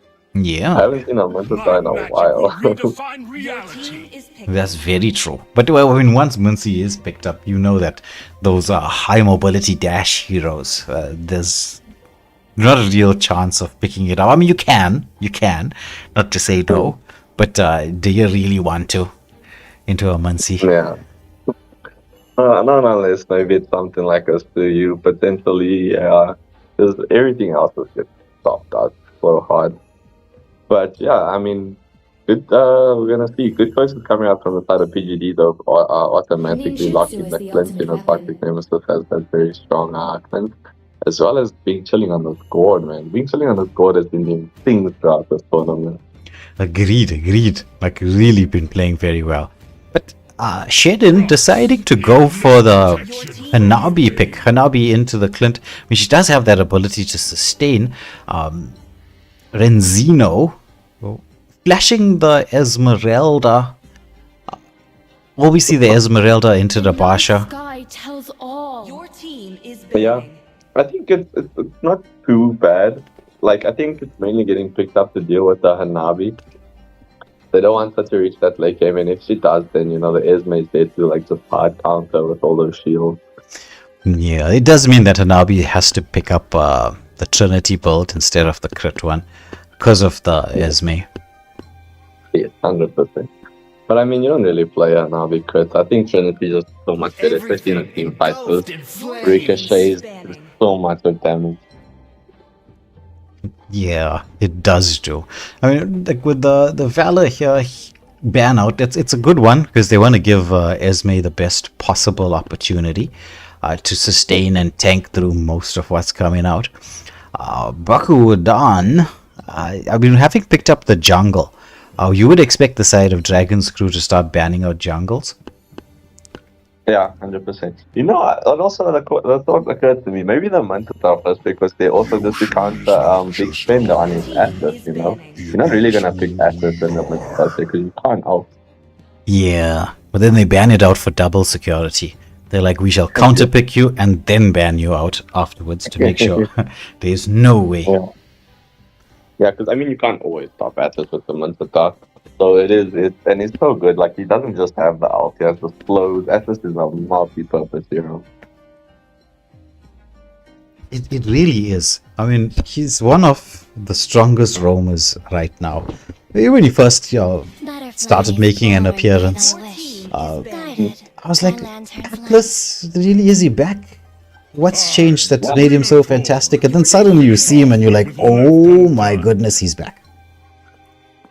Yeah, like, it was just the adjustment to his amount of able to freeze. Like, that was just such a small buff, and it just immediately launched him into the meta. Exactly. I mean, sometimes it's the smallest changes that do so. With Pride, he was just flashing through a couple of heroes there, and they swap out with the Belleric. They really do want to counter Hanabi. Yeah, no, they don't wanna. Because look, once Hanabi makes it to the late game, she is very troublesome to deal with. It's like having a Mia, but with way more sustainability and shielding. Exactly. Her sustain ability is kind of crazy. She is susceptible to like penetration builds. They do burst through quite a bit. Now, are we gonna see a support coming out here from the side of Dragon's crew? There's nowhere for him Wow, to we hide. do. Team is picking. Raphael of all Let's things. fight to our heart's content. I would actually wouldn't have minded the Angela pick because Angela Baxia combo plus, but the Esmeralda does shut that down, so I do understand. Yeah, and Pride not hesitating, picking up the Lucas that he did so well with in previous matches. Now, the drafts are picked. The lines in the sand have been drawn. This is going to be a war between these two teams because both of them are fighting for that spot in the top 4 to make it through to the round of 16. It's been a massively long tournament with even still more time to go. We haven't even gotten to the round of 16 where the upper and lower brackets kick off. So it's after this week coming up, it's still another month to go before the tournament comes to a conclusion. But with that being said, who's going to be taking the first game here? Any bets based on the draft? Welcome to Mobile Oh, Legends. I have to go with PGD's draft. This is just way more early game 5 focused. seconds till It the looks like enemy Dragon's reaches Crew the is going to be battlefield. playing for the late Smash game. them. Look, granted, once they get to that late game, the Mintatha damage with the Trinity build as well as the Nabi. Plus, Mintatha did get that little bit of a buff which shortened his ult cooldown time. So it is going to be quite useful. But until then, the domination is definitely going to be on the side of PGD. Yeah, we do have this opposite jungle rotations from both teams, so this is going to make it a little bit interesting in terms of how the farming is going to go. Nice stun onto the Rafaela with Fasa using that bird form. I mean, we do know what Fasa is capable of doing. She can transverse the map very quickly, but Clint getting himself into a safety position quite soon. But this did open up the map a little bit here in the mid lane as Belleric Big Spender just trying to force out retributions from Nobasha, and he does manage to do that. But is he going to get caught out? The chase is on. Now the flickers have been covered, but first blood going the way of the Rafaela. Meanwhile, Pride on this Lucas, he wants to focus onto this small camp steal. Does he manage to do this? Yes, he does. As it's going to be Fossa who walks straight in there, does land the stun. Pasha goes and trying to dive it onto the Lucas. Lucas committing the retribution, wants to try to escape. Nice zoning there from the side of Renzino. And look at how he's just eating up the Pasha Esmeralda. Just, oh my goodness. Pops the vengeance, wants to continue. The setup is in there, the lovely stun. The flicker hook back from the Winston as he throws out that shield. His own version of Spear of Destruction. But it's going to be 2-1 in favor of PurgatoryGuildDn. Yeah, I mean, that's the thing about Esmeralda. She is so strong right now with the sustain. And Basha did get that little bit of a nerf, so he really needs like 1 or 2 items to properly come online, and he needs his help for sure. But they do have, I think this Rafaela is gonna come into play a little bit later because she does give you that slows and extra mobility plus the sustain. So Yeah. we're gonna see. Yeah, it does take a while before she does come online and might be able to get the team to tank through most of this. Now, Turtle being pulled to the side of Dragon's Crew. They're trying to get the reset, but it's going to be about a clutch shot. Oh, what a King's Calling! What a King's Calling! Mystic Gush does come on, but the dive is here out to go on. We see the follow-up, the heals from the Rafaela just keeping the team alive. They got the chase down. It's a 2-for-0, actually 3-for-0 trade-off in favor of Dragon's Crew. They go and get a blue buff steal. Yeah, oh my goodness, they're taking full advantage of the numbers advantage. But Lucas, he goes in with the Unleashed Beast. He should be able to get off a pick up in return, but there's Mitsathan dragging back this Lucas. But do you really want to? Oh, an RP! What a stun! What a rotation! Oh man! Plus, this is the worst part about Rafaela. They just to bring back. You might have gotten the kill, but we're just gonna bring the bird right back in your face. Yeah. Oh man! You hear that words? Hero resurrected. Yeah. Look, the supports tank jungle mid, so like I have seen it like work out really well. Oh, did you see the Mystic Gush taking out the Faza? Like it has very good potential if you have enough frontline with like frontliners, and I feel like they do have quite a decent frontline with the Mansata Bakshia combo. Yeah, Munsathar has been very on point. He's got a 1-0 and 3 lovely setups in there. But I mean, Fasa, they're gonna be hard targeting this Fasa because she's their definite damage output in the early game. just using the feathered airstrike to clear the wave. It's a very spammable ultimate. Yeah, like it's a very nice ultimate. I think it has like what 15 seconds, 20-second cooldown. Not too bad. Yeah, that's true. Now the chase is on here. Onto the Belleric, it's going to be Belleric taken down. Mystic Gush. Farsa flickers back. It's a shutdown onto the Raphael. Basha just manages to get out. It's a roam for roam trade-off with the turtle spawning up. Meanwhile, chase underneath here by the Esmeralda. She is in the midst of the King's Calling, but she's got so much to sustain. She's not too stressed about anything right now. Yeah. I'm actually surprised by Raphaela's build passing. Like, I understand getting the enchantment status when you want to have your skills up available. Plus, she does consume quite a bit of mana. But I would think the flask is a little bit more important this early into the game. It would have like allowed it to live, especially since it's quite fed 3-1-4. Yeah. Oh, look at the feathered airstrike forcing the flicker out from God. But it's going to be a pick-off here as Purge to get a kill on the board. At least another kill on the board. Now, Esme with the zoning, engaging onto Brasha, wants to force him back. But once more, the hero resurrected does come out. This big splinter only manages to catch onto one. But there's the King's Calling. It's the drag back onto Benedict. She's going to be taken out. But the Mystic Gush doing so much there as it's going to be a pick-off. But the Lucas, he wants to try to get the kills. He did lose the turtle, but it's a double for the Lucas. Hero has been slain. Oh man, the father getting caught out there positioning wise. Like, she did manage to get the pick up, but kind of lost her life in the process. So will now be able to? Ooh, what a flicker under the tower. Will they go here for the dive? It looks like they're gonna try. And now can miss the ult, but she does get taken down by her own personal counter, Esmeralda. Yeah. And with that first turret of the game going in favor of Purgatory Guild, it is even in terms of the gold, more or less, and the score itself is pretty straightforward. There's the feathered airstrike, but Esme diving in here. Lovely stun coming in from the Raphaela. It's just hurting so much there as Esmeralda forced back out. Meanwhile, trade-off and turret as Minsathar manages to secure one in the bot lane for the side of Dragon's Crew, and this game is looking gosh. Like I can't tell what's gonna happen next. Yeah, I mean, I'm surprised by the performance that Raphaela's been putting up. Like, you know, it's always like a thing when you're picking up a support. Like the fact that you don't have a roam can sometimes be such a disadvantage line wise. But this Raphaela's been playing pretty well. It has, yeah, it definitely has. Nice positioning. Just 2 deaths. I mean, you would just sometimes expect a little bit more because the supports are often targeted.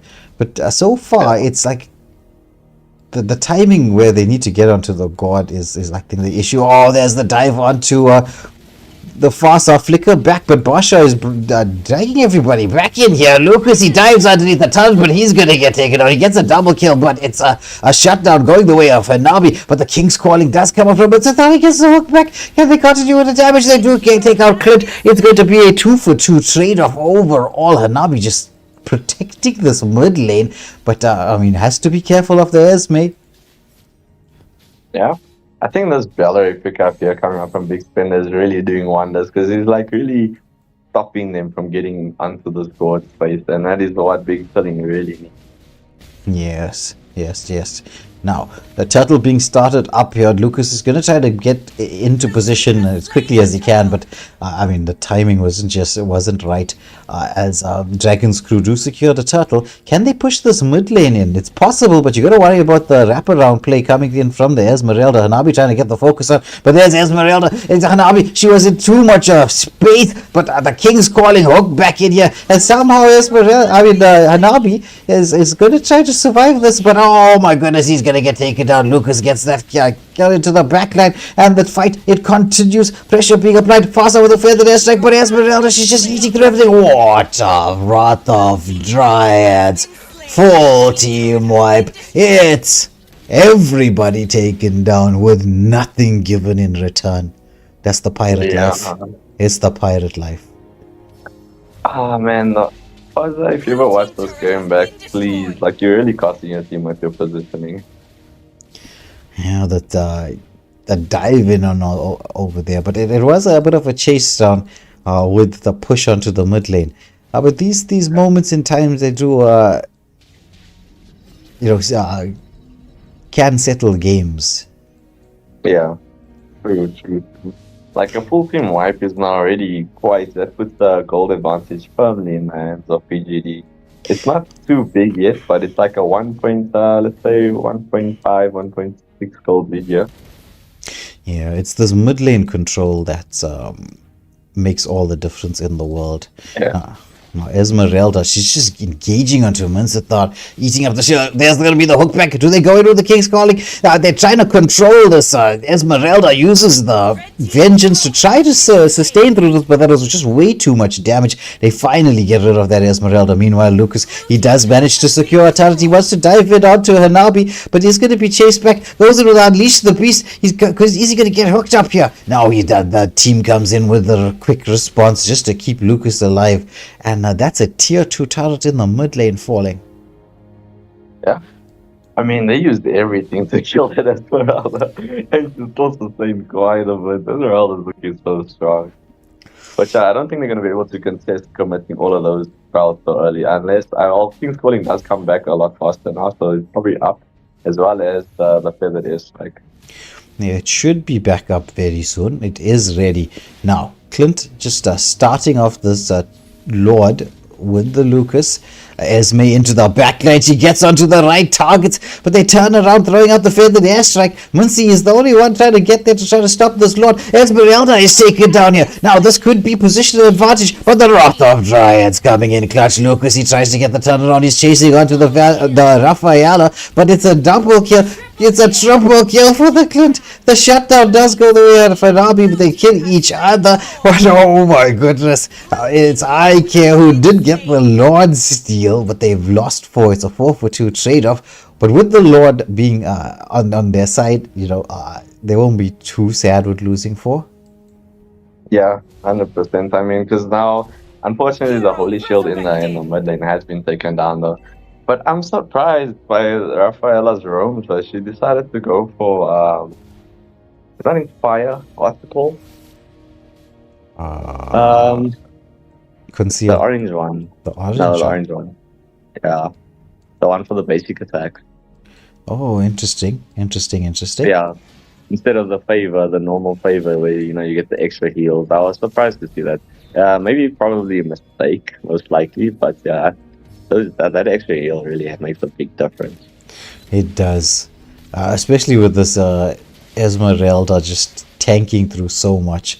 The Lord being melted down, stopped from making its movement in. Lucas trying to get that dive into the backline. He's got the chase on. Oh, but the stun comes out. It's a double. Even with all that lockdown, Lucas picking up too. Meanwhile, Basha, he's going in for a little bit of a push onto the mid lane. I don't know, with a support, right? I don't think you really want to go for split pushes. You want more in by the way of it's like it's there for team fights. 100%.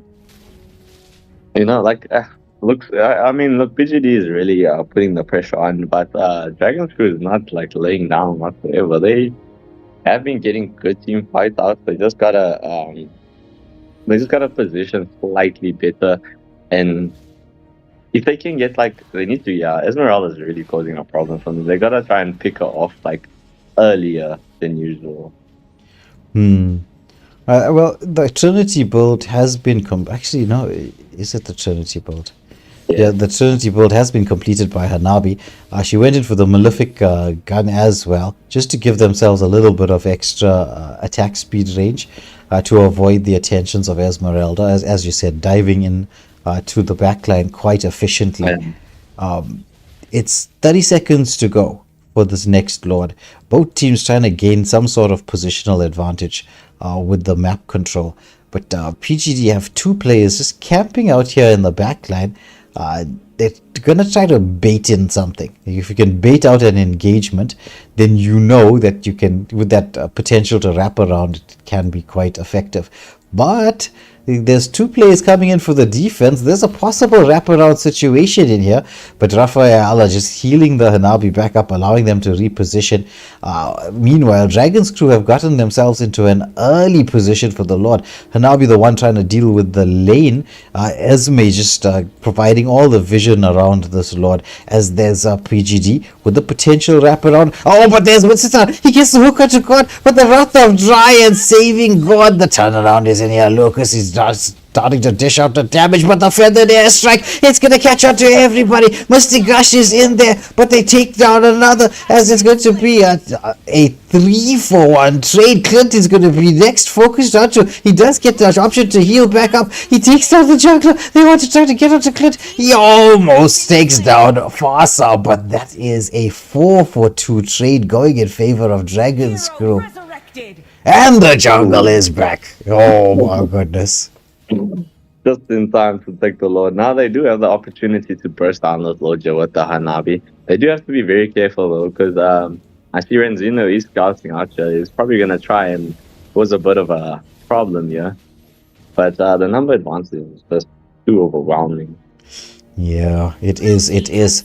So the Lord does go the way of Dragon's crew, and they've gotten themselves into a gold lead as well. They want to try to chase down the Renzino on the Esmeralda, who's just playing hide and seek, but he's decided to stop hiding and start seeking for a push here on the bot lane. Is he going to be caught out? It's a very advanced position from the Hanabi. She has to be very careful, because I mean, you don't want to engage onto an Esmeralda by a lonesome.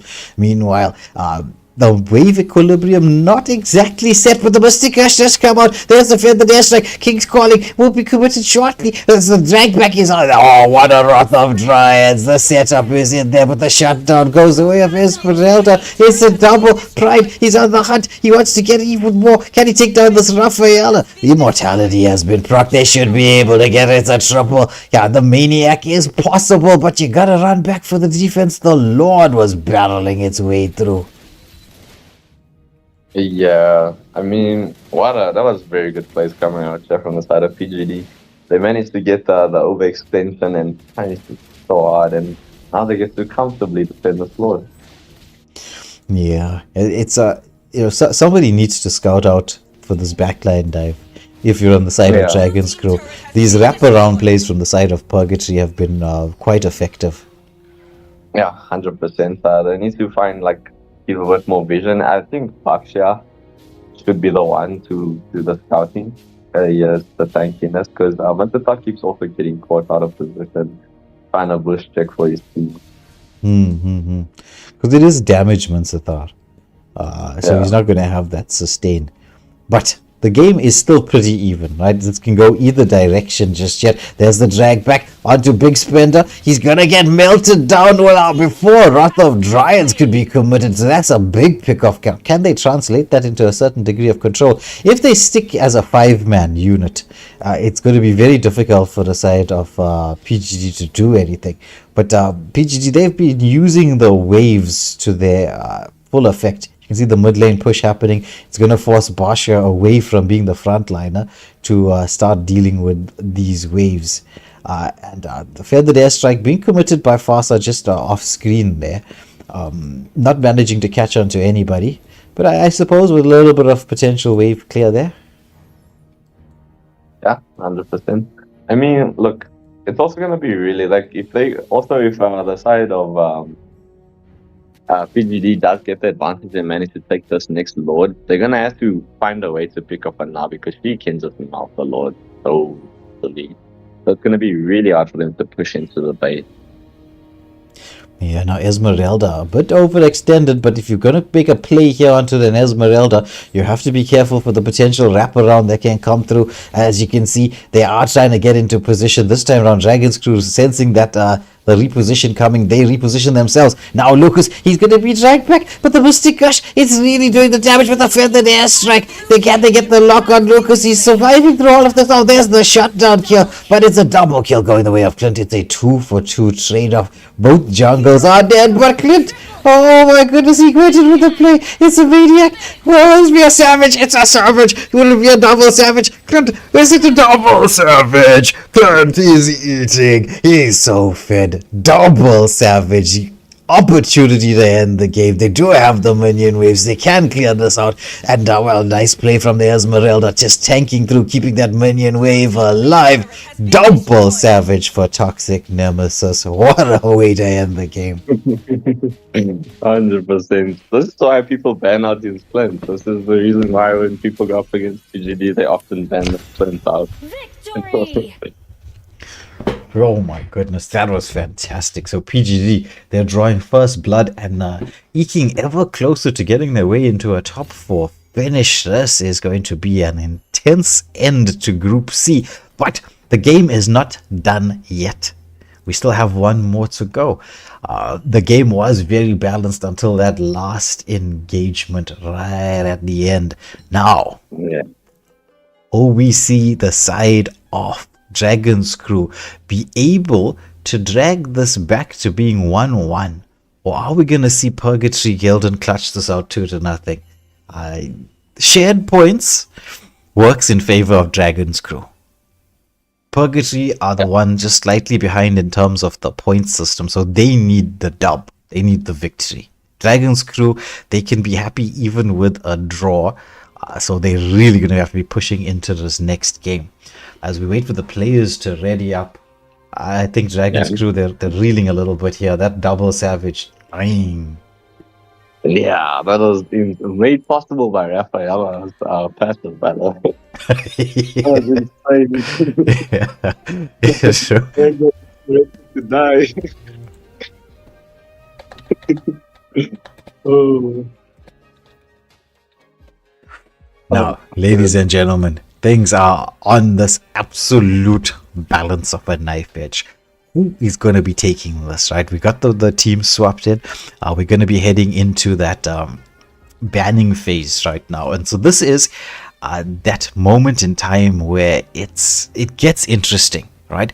It's like all a question of being able to outdraft your opposition. Also knowing things like what their comfort picks are. Maybe you need to throw in a couple of respect bans as well. Let's see how this plays out, because as we said, PGD in a bit of the driving seat because they've gotten the first points on the board and needing the W, needing the 3 points to bump themselves up and hopefully clutch out the 3 points necessary to get them into 4th position. Dragon's Crew at the same time, they want to maintain their grip, they want to maintain their hold on 4th place, because this is 4 versus 5 in terms of Group C. Yeah, 100%. So this is gonna be a tooth and nail fight to the finish in this last and final match of the evening. It's gonna be one hell of a banger, guys. I hope you guys are like, sharing, and subscribing if you're still with us. Tell us in the comments how you enjoyed tonight's match. Yeah. So I hope they are enjoying it. I am certainly right, because I don't know which way this game's gonna go. Really, because there was some interesting draft picks coming out from the side of Dragon's Crew, and it almost worked in their favor. I think it was just lacking on a bit of itemization. Like Rafaela really needed the favor instead of the realm spell that they decided to go for, which was the attack speed buff. It's not but things happen. Need no protection from the Yeah. Well, now the ban's coming. They do ban the Basha out. Interestingly enough.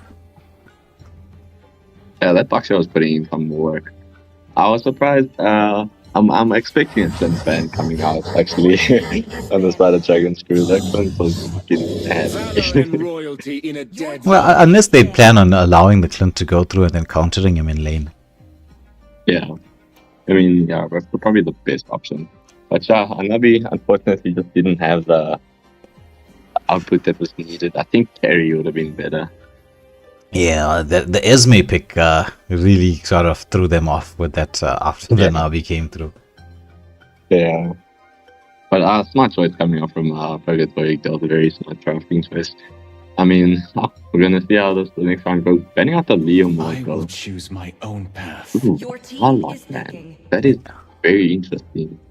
Yeah, it means they could potentially be going for a damage pick on the XP lane. Maybe going for a Yuzong. I would expect a Benedetta. But also Yuzong is very valid. Like Alad gives Yuzong a very hard time in lane. So we will see. Yeah. We will have to see. Now, Toxic Nemesis locking onto the... He's feeling the Clint. He's like, double savage, give me the Clint again. I'm a first pick this MM. Yeah. But now this gives Dragon's Crew ample opportunity to counter pick against the Clint since they are drafting second. Honestly, I prefer drafting second when you're going in the drafting goes down because it gives you a lot of options to counter many, like at least 3 of the hero picks that comes out on the side of The Purgatory. night sky tells all. It does. And this time around, they go for the Team is picking. Esme pick themselves. Interesting. Well, just to be able to deal with the Esme a little bit because, I mean, Lapu does have that tankiness to be able to survive through all of this. And, Robert's just telling us that he's watching the stream on TV by himself. Call some people to watch with you. Bring your friends, bring your neighbors, offer them some popcorn. You know? Nice to watch with others. But it does explain the Alad ban because Alad does give Esme a really rough time in lane. But as the game gets going, he really falls off against her. Yeah. That's true. He does fall off. But the side of PGD, they went for 3 of their famous heroes, all one after the other. Yeah. Big Spender going for the Atlas as we know him so well. Being chilling again on this board. I mean, look, the god was doing a lot of damage last game, and they just couldn't find the space to reach it. Yeah. So, yeah. Well, you think we're going to see the Zetien play? Because, I mean, Zetien could work very nicely into Dragon's Crew's lineup. I would hope so. I would hope so that we're going to see the Zetien play. If it's not banned out, banning out the Alice is also incredibly smart. I would be looking at that as the next laner against the Esmeralda. Plus, it also gives you a nice big team play spell to go with your Fatal Link. True. It would have been a very, very nice combo that they have. And this time around, they're getting rid of Pride's Lucas, so there was a respect ban onto Lucas to do a lot of damage in that game. I do feel like they should have just banned out the Zetien, because like now it is open. Oh, man. I do feel like they should have banned out, what's this thing? Why can't I get this hero's name in my head? It'll come to me. Or a gold lane pick. Yeah, it was the Moskov. Yeah, not a gold lane pick, man. They haven't chosen their jungler. The jungle pick. I would have rather have seen like a Barat band come out. Sorry, that's the one, Barat, because they have the Akai. Yeah, it could be but that counterplay. And Robert, you don't listen to what they say. I'm a grown man. I still watch gaming and videos and love it myself. Gaming is the next biggest thing in the world. It is, and if anybody wants to say anything to you about watching gaming is the largest industry worldwide. It generates more money than both music and movies. They call me a Crazy, huh? because I saved my Eventually, it's gonna overtake the sport as well, because pro players are just everything's just getting better and better, and eventually, yeah, people are gonna be more in tune with watching games than actually watching like sport. It's gonna be interesting. Yeah, very true. Very, very, very true. As Kintaro was like, uncultured people. Yeah. Well, we're all gamers at heart. No, I will say this, right? Gaming may be the most toxic community of all communities that exist. Yeah, 100%. Now, what are we going to be seeing as the picks coming in here? Pride looks like he wants to pick up the Aulus. Does Aulus have the enough power spike to be able to deal with what's going to happen here? I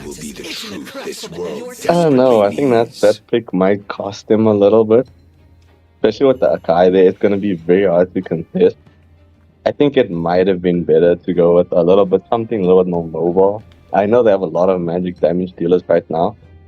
But I think Kuyu might have been very nice for them. Horology is my craft. True. Diggy is my name. But Diggy, the final pick coming in here, they want to just get rid of the Atlas CC effects. But Once again, it means a slightly delayed start in terms of ability to apply pressure in the early part of the game for the side of Dragon's Crew. They are liking this support meta.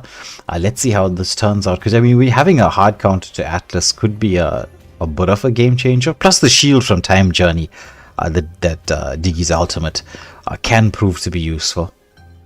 Yeah, especially with the Esmeralda in there, they're gonna have quite a lot of sustain, and they do have enough front line, so the Diggy might pan out to be worth it. Plus, I hate that second skill of Diggy, which you just pull you back when you're trying to run away. Yeah, it's very annoying, that second skill. Yeah. Welcome to Mobile Legends. But yeah, we're gonna see as the game goes. Yeah, into the game we go. I was just taking a look at Atlas. He is moving, everybody's moving. So this time around, we're not having any lag issues. At least the first game went through without a pause for once. Yeah. 100%. Yeah, it looks like they really like this. It's Encourage, that's the name. Encourage is the name that they keep using. Like, I would still recommend the favor if you're playing support. Because just giving that extra bit of sustain can be so helpful. As you see, Atlas starts off the engagement share into the mid lane, getting quite a lot of poke damage, but you know, Diggy has that Revitalize to keep his Selena all perky and healthy. Yeah, meanwhile, Esme up against the Yuzong. This is a proper battle between the two. It's a sustain versus sustain. A Bustle arrow not landing on target. You just watch the two of them sustain against one another. It's so crazy. Yeah, I think it's like, you know, one of those dead end matches, like if you have a glue and a Bellary going up against each other, they're just never gonna kill each other. Exactly. The battle just continues. It's like season 2. Yeah. But why is this getting picked up in the gold lane? I hope this is probably gonna be quite a hectic matchup here for the Slices, because you know this Toxic Nemesis is very comfortable on his clan. Yeah, he is. And, well, both side lane matches are going to prove to be quite an interesting thing. With the rotation here from the side of actually both teams towards the gold lane, they're trying to get something set up. Diggy has been scouted out, but they do spot out Big Spender as well. There's a Kai. He goes in with a heavy spin, but doesn't manage to pin his target, so he's going to have to disengage. Now, the chase onto YSS, who does dash back to safety. Meanwhile, in the bot lane, it is the Esme and the Selena trying to force out the lack of level 4, but Benzino he has picked it up, but being zoned away a little bit. Alice starting off this first turtle. Akai doesn't have that heavy spin available, and there's no time journey on the Diggy. Selena not quite level 4, but she doesn't need the level 4 as Esmeralda diving to the backline. Oh, it's gonna be Akai who secured it even without the heavy spin, but Yuzong, he Black Dragon Fall into the backline. The Revitalize coming through from Diggy. He's just keeping his teammates alive, but the Mystic Gush, first blood going the way of Purgatory. Now they want to chase down into the jungle. The force back Diggy gets stunned up. He's so low. Big Chilling gets the pick-off kill. That's going to be a 2-for-0 trade-off. But the heavy spin committed from Makai onto Pride. But he has the ability to sustain through all of this. Does he does manage to steal the blue buff. What did he? No, he did. I don't think so. Yeah, wait. No. Where's he? No, he didn't. No, it didn't.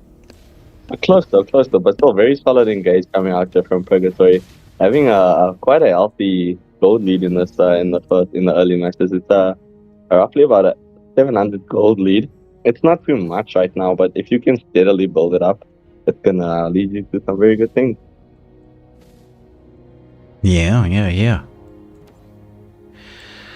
Well, we're It a lot comes down to when Diggy has the time journey available. It's a bit of a game changer of an ultimate. He is making the space that's necessary. He's just those bombs are so annoying. The chase is on here by Atlas, but Atlas knows he can't actually fatal links the Diggy. That's the one target that you don't want to go in for. Bustle arrows just slightly off the mark from Selena. As once more, they're providing vision for themselves, trying to go in for maybe a wraparound play, but the rest of PGD are here, so they might want to back off. Yes, 100%. I mean, between Diggy's bombs and Selena's trap, they have quite a lot of map presence and vision that they can place all over the show. Meanwhile, Renzino is being engaged upon here in the bot lane. He's going to use the Black Dragon form to escape. Actually, maybe possibly re-engage, which he does do to a certain degree, while the counter jungle plays on the top lane from the side of PGD. Continue. Aulus is just trying to build himself back up. Selena goes in with that full combination. Did land the Abyssal Arrow, wants to go in a little bit more, but a Mystic Gush forcing Kumal to dash back to safety. Meanwhile, Aulus, he's just hammering onto everybody, but that's going to be a free turtle going the way of Dragon's crew, and with that, they're keeping that gold lead in touching distance. 100%. So we do see that the engagement is on here in the bot lane. Esmeralda and YZ just trying to poke each other out. The passes has been dropped by this YZ, but they just can't seem to kill each other. This is probably the most exciting and kind of boring matchup. They can't kill each other, but they can keep just brawling. Yeah. Clint does force YSS back to the base just to heal back up. Clint, in terms of his build, he went for the pen items first, Fury Hammer being picked up, which is, I think, a clever decision from him, just to be able to lane a little bit better up against the YSS. But look, they really need to find a way. They don't really have the heroes to really bait out the Diggy's ult. I think it's going to come down to the YZ that's going to have to bait it out, just so Atlas can actually get his set going. So it's going to be really rough in the team fights.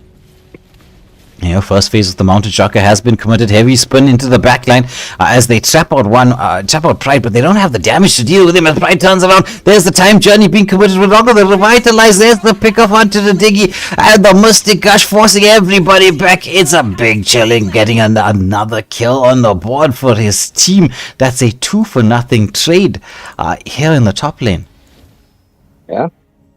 4-0. Purgatory is really making the most out of their lineup right now, considering they are actually heavily countered by Akai and Diggy. Exactly so. But it's just without the damage being available, because there was a lovely heavy spin onto the Aulus, but without that damage there, the heavy spin is just going to be a little bit wasted. Yeah. They needed to follow up from the Selena or the YSS there, but unfortunately, they were quite far away. Yeah. Akai, this time. Go for it. Yeah, the heavy spin onto Clint, who somehow manages to flicker back to a bit of safety. YSS, he's going to be chased down. Time journey has been committed as Aulus, he's facing down everybody underneath the turret. It's going to be a quick double for the Aulus.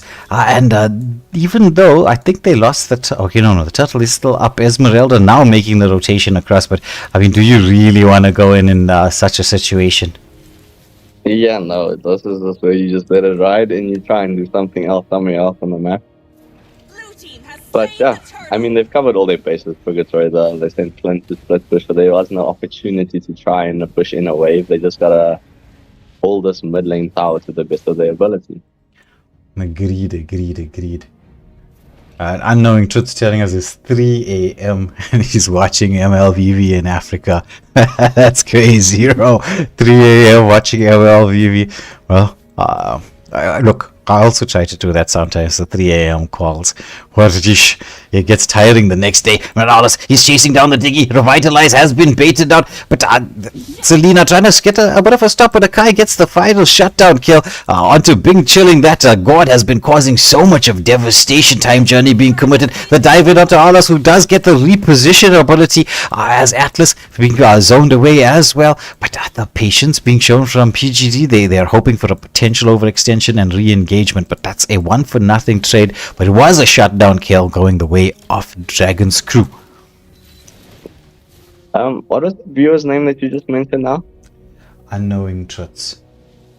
Unknowing Truths. We do appreciate your support, man. Being willing to stay up that late in order to watch the action. We appreciate you, man. Yeah, that's true. Well, Mobile Legends is kind of an addicting game. It's nice to see what's happening across the world. Different regions play the game a bit differently. Yeah, 100%. As we do see the engagement here in the mid lane. Well, the pullback from the Diggy out there. Heavy spin has been committed here, but unable to secure the pin or the pullback. Yeah, meanwhile, PGD taking advantage of that mid lane engagement to take down one more turret. There is quite a bit of Selena traps around the map, which is quite a useful tool vision-wise. Lord's going to be spawning up in the next few seconds, and so this battle here for control around the Lord. Clint starting it up, knowing that Yuzong is just zoning the Akai away, so there's going to be retribution very, very far off. That engagement is continuing, but we're just focusing on what's going on here around the Lord. The Lord is so low. Akai wants to try to get in, but that zoning being done by Yuzong, the distraction, just created enough space for the side of PGD to take the Lord uncontested. But Alice, he wants to charge in here. He's feeling his damage output. Atlas wants to go in, doesn't use the fatal links just yet. The time journey has been baited out. The Mystic Gush does come through. Selena dashing in with the Abyssal Arrow. Yuzong just into the mix there. Heavy spin committed as well. So it's lots of big spells coming up, but nobody did just yet. There's Atlas. He gets the fatal links. There's the combination. It's a double for the Clint. Which, you know, I mean, after that last double Savage, Yeah. I mean, beautiful plays coming out from Big Spender, just baiting out the Dicky L. He really set himself up for that success there with that last Fatal Lens combo coming. He was patiently waiting for that moment. Yeah, you got to show the right degree of patience. Yeah, as Kintaro is saying, it's the most love-hate relationship that you can get. Yeah, I agree with you. You know, you're just thinking about 3 a.m. There's times where I'm like in solo queue and rank at 3 a.m. and I'm asking myself, why am I doing this to myself? Why am I putting myself through this torture? Yeah, terrible teammates, people feeding, it's just, but you know, love of the game. Yeah, it is super addictive. I mean, the game format itself, which is MOBAs, is a super addictive format of gameplay. But like Mobile Legends as a mobile MOBA, like the first time it came out as a concept, I was like, is this going to be actually possible? But the developers here at Moonton, they've given us a game, like an amazing game. Yeah, 100%. As we did say, Atlas is into the engage here. Obviously, Diggity does come at the time thingy, and Atlas, just using the heavy spin to try and give his teammates some space, but the into the backline here with the YZ doing quite a bit of damage, but it looks like he might get poked out here. Esmeralda just picking up that kill onto the man. Yeah, just onto the Yuzong. Now, Atlas, he did try to bait out a play there, used the fatal links, but the chase is on. Abyssal Arrow not landing, just slightly out of range there.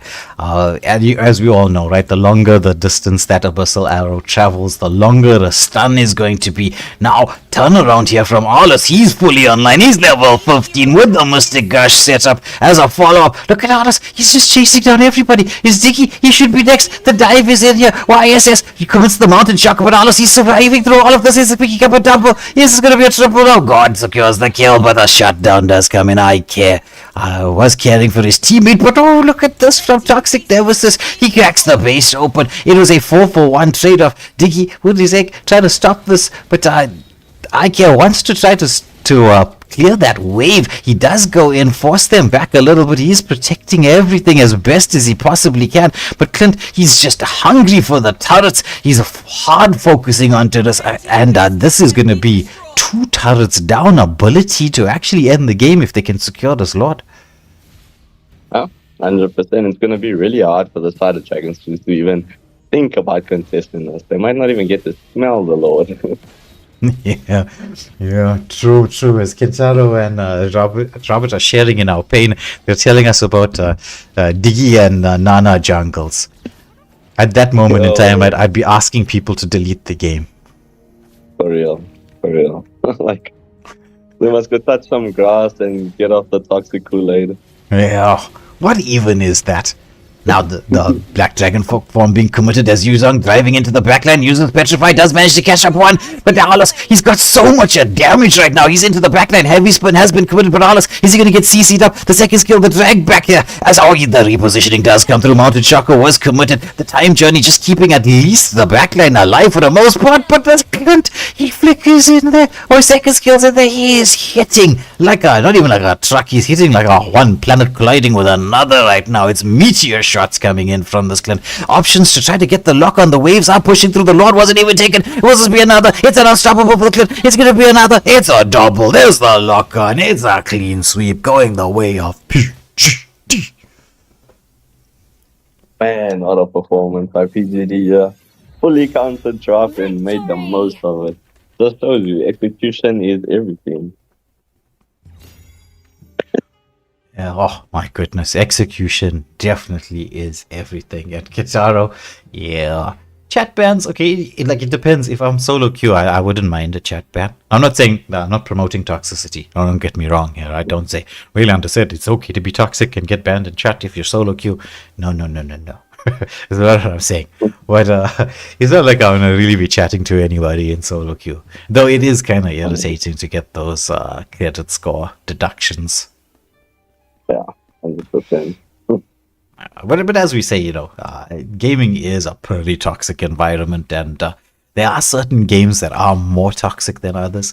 And with the picks that you guys are talking about, like Diggy and Nana and the jungle, you cannot blame anybody for raging if that has to happen. Yeah, for real. That's like auto lose. Yeah, exactly. But I will say this now, in terms of the game, a strong second performance from PGD. The first game was very 50-50, right? It could have went either direction until those clutch moments. Toxic Nemesis picking up a double Savage, which was quite amazing. The first double Savage we've seen on stream, in fact. So that's pretty cool. But in the second game, they clutched it out. Lots of patience being shown. So with the 3 points, they've gotten themselves into pole position to try to finish this series off strongly and get themselves into that fourth space that's necessary. So it's still all to play for between spaces 3, 4, and 5. Between Evil Inc., PGD, and Dragon's Crew. But in the next coming days, we're going to find out who is going to qualify. The only group that has been already determined which 4 teams move on to the round of 16 is Group A. If you want to see what's happening, we're going to make sure that we'll have that website that Zach wants to have 100% updated soon, and then you can see the scores and see who's going to be potentially going through, mathematically speaking. But on that note, Amalin, we're going to have to say goodbye and good night to everybody. It's been a long stream, but thank you all for tuning in to watch. It's a pleasure as always to cast for you. We'll catch you on the next stream. Peace out.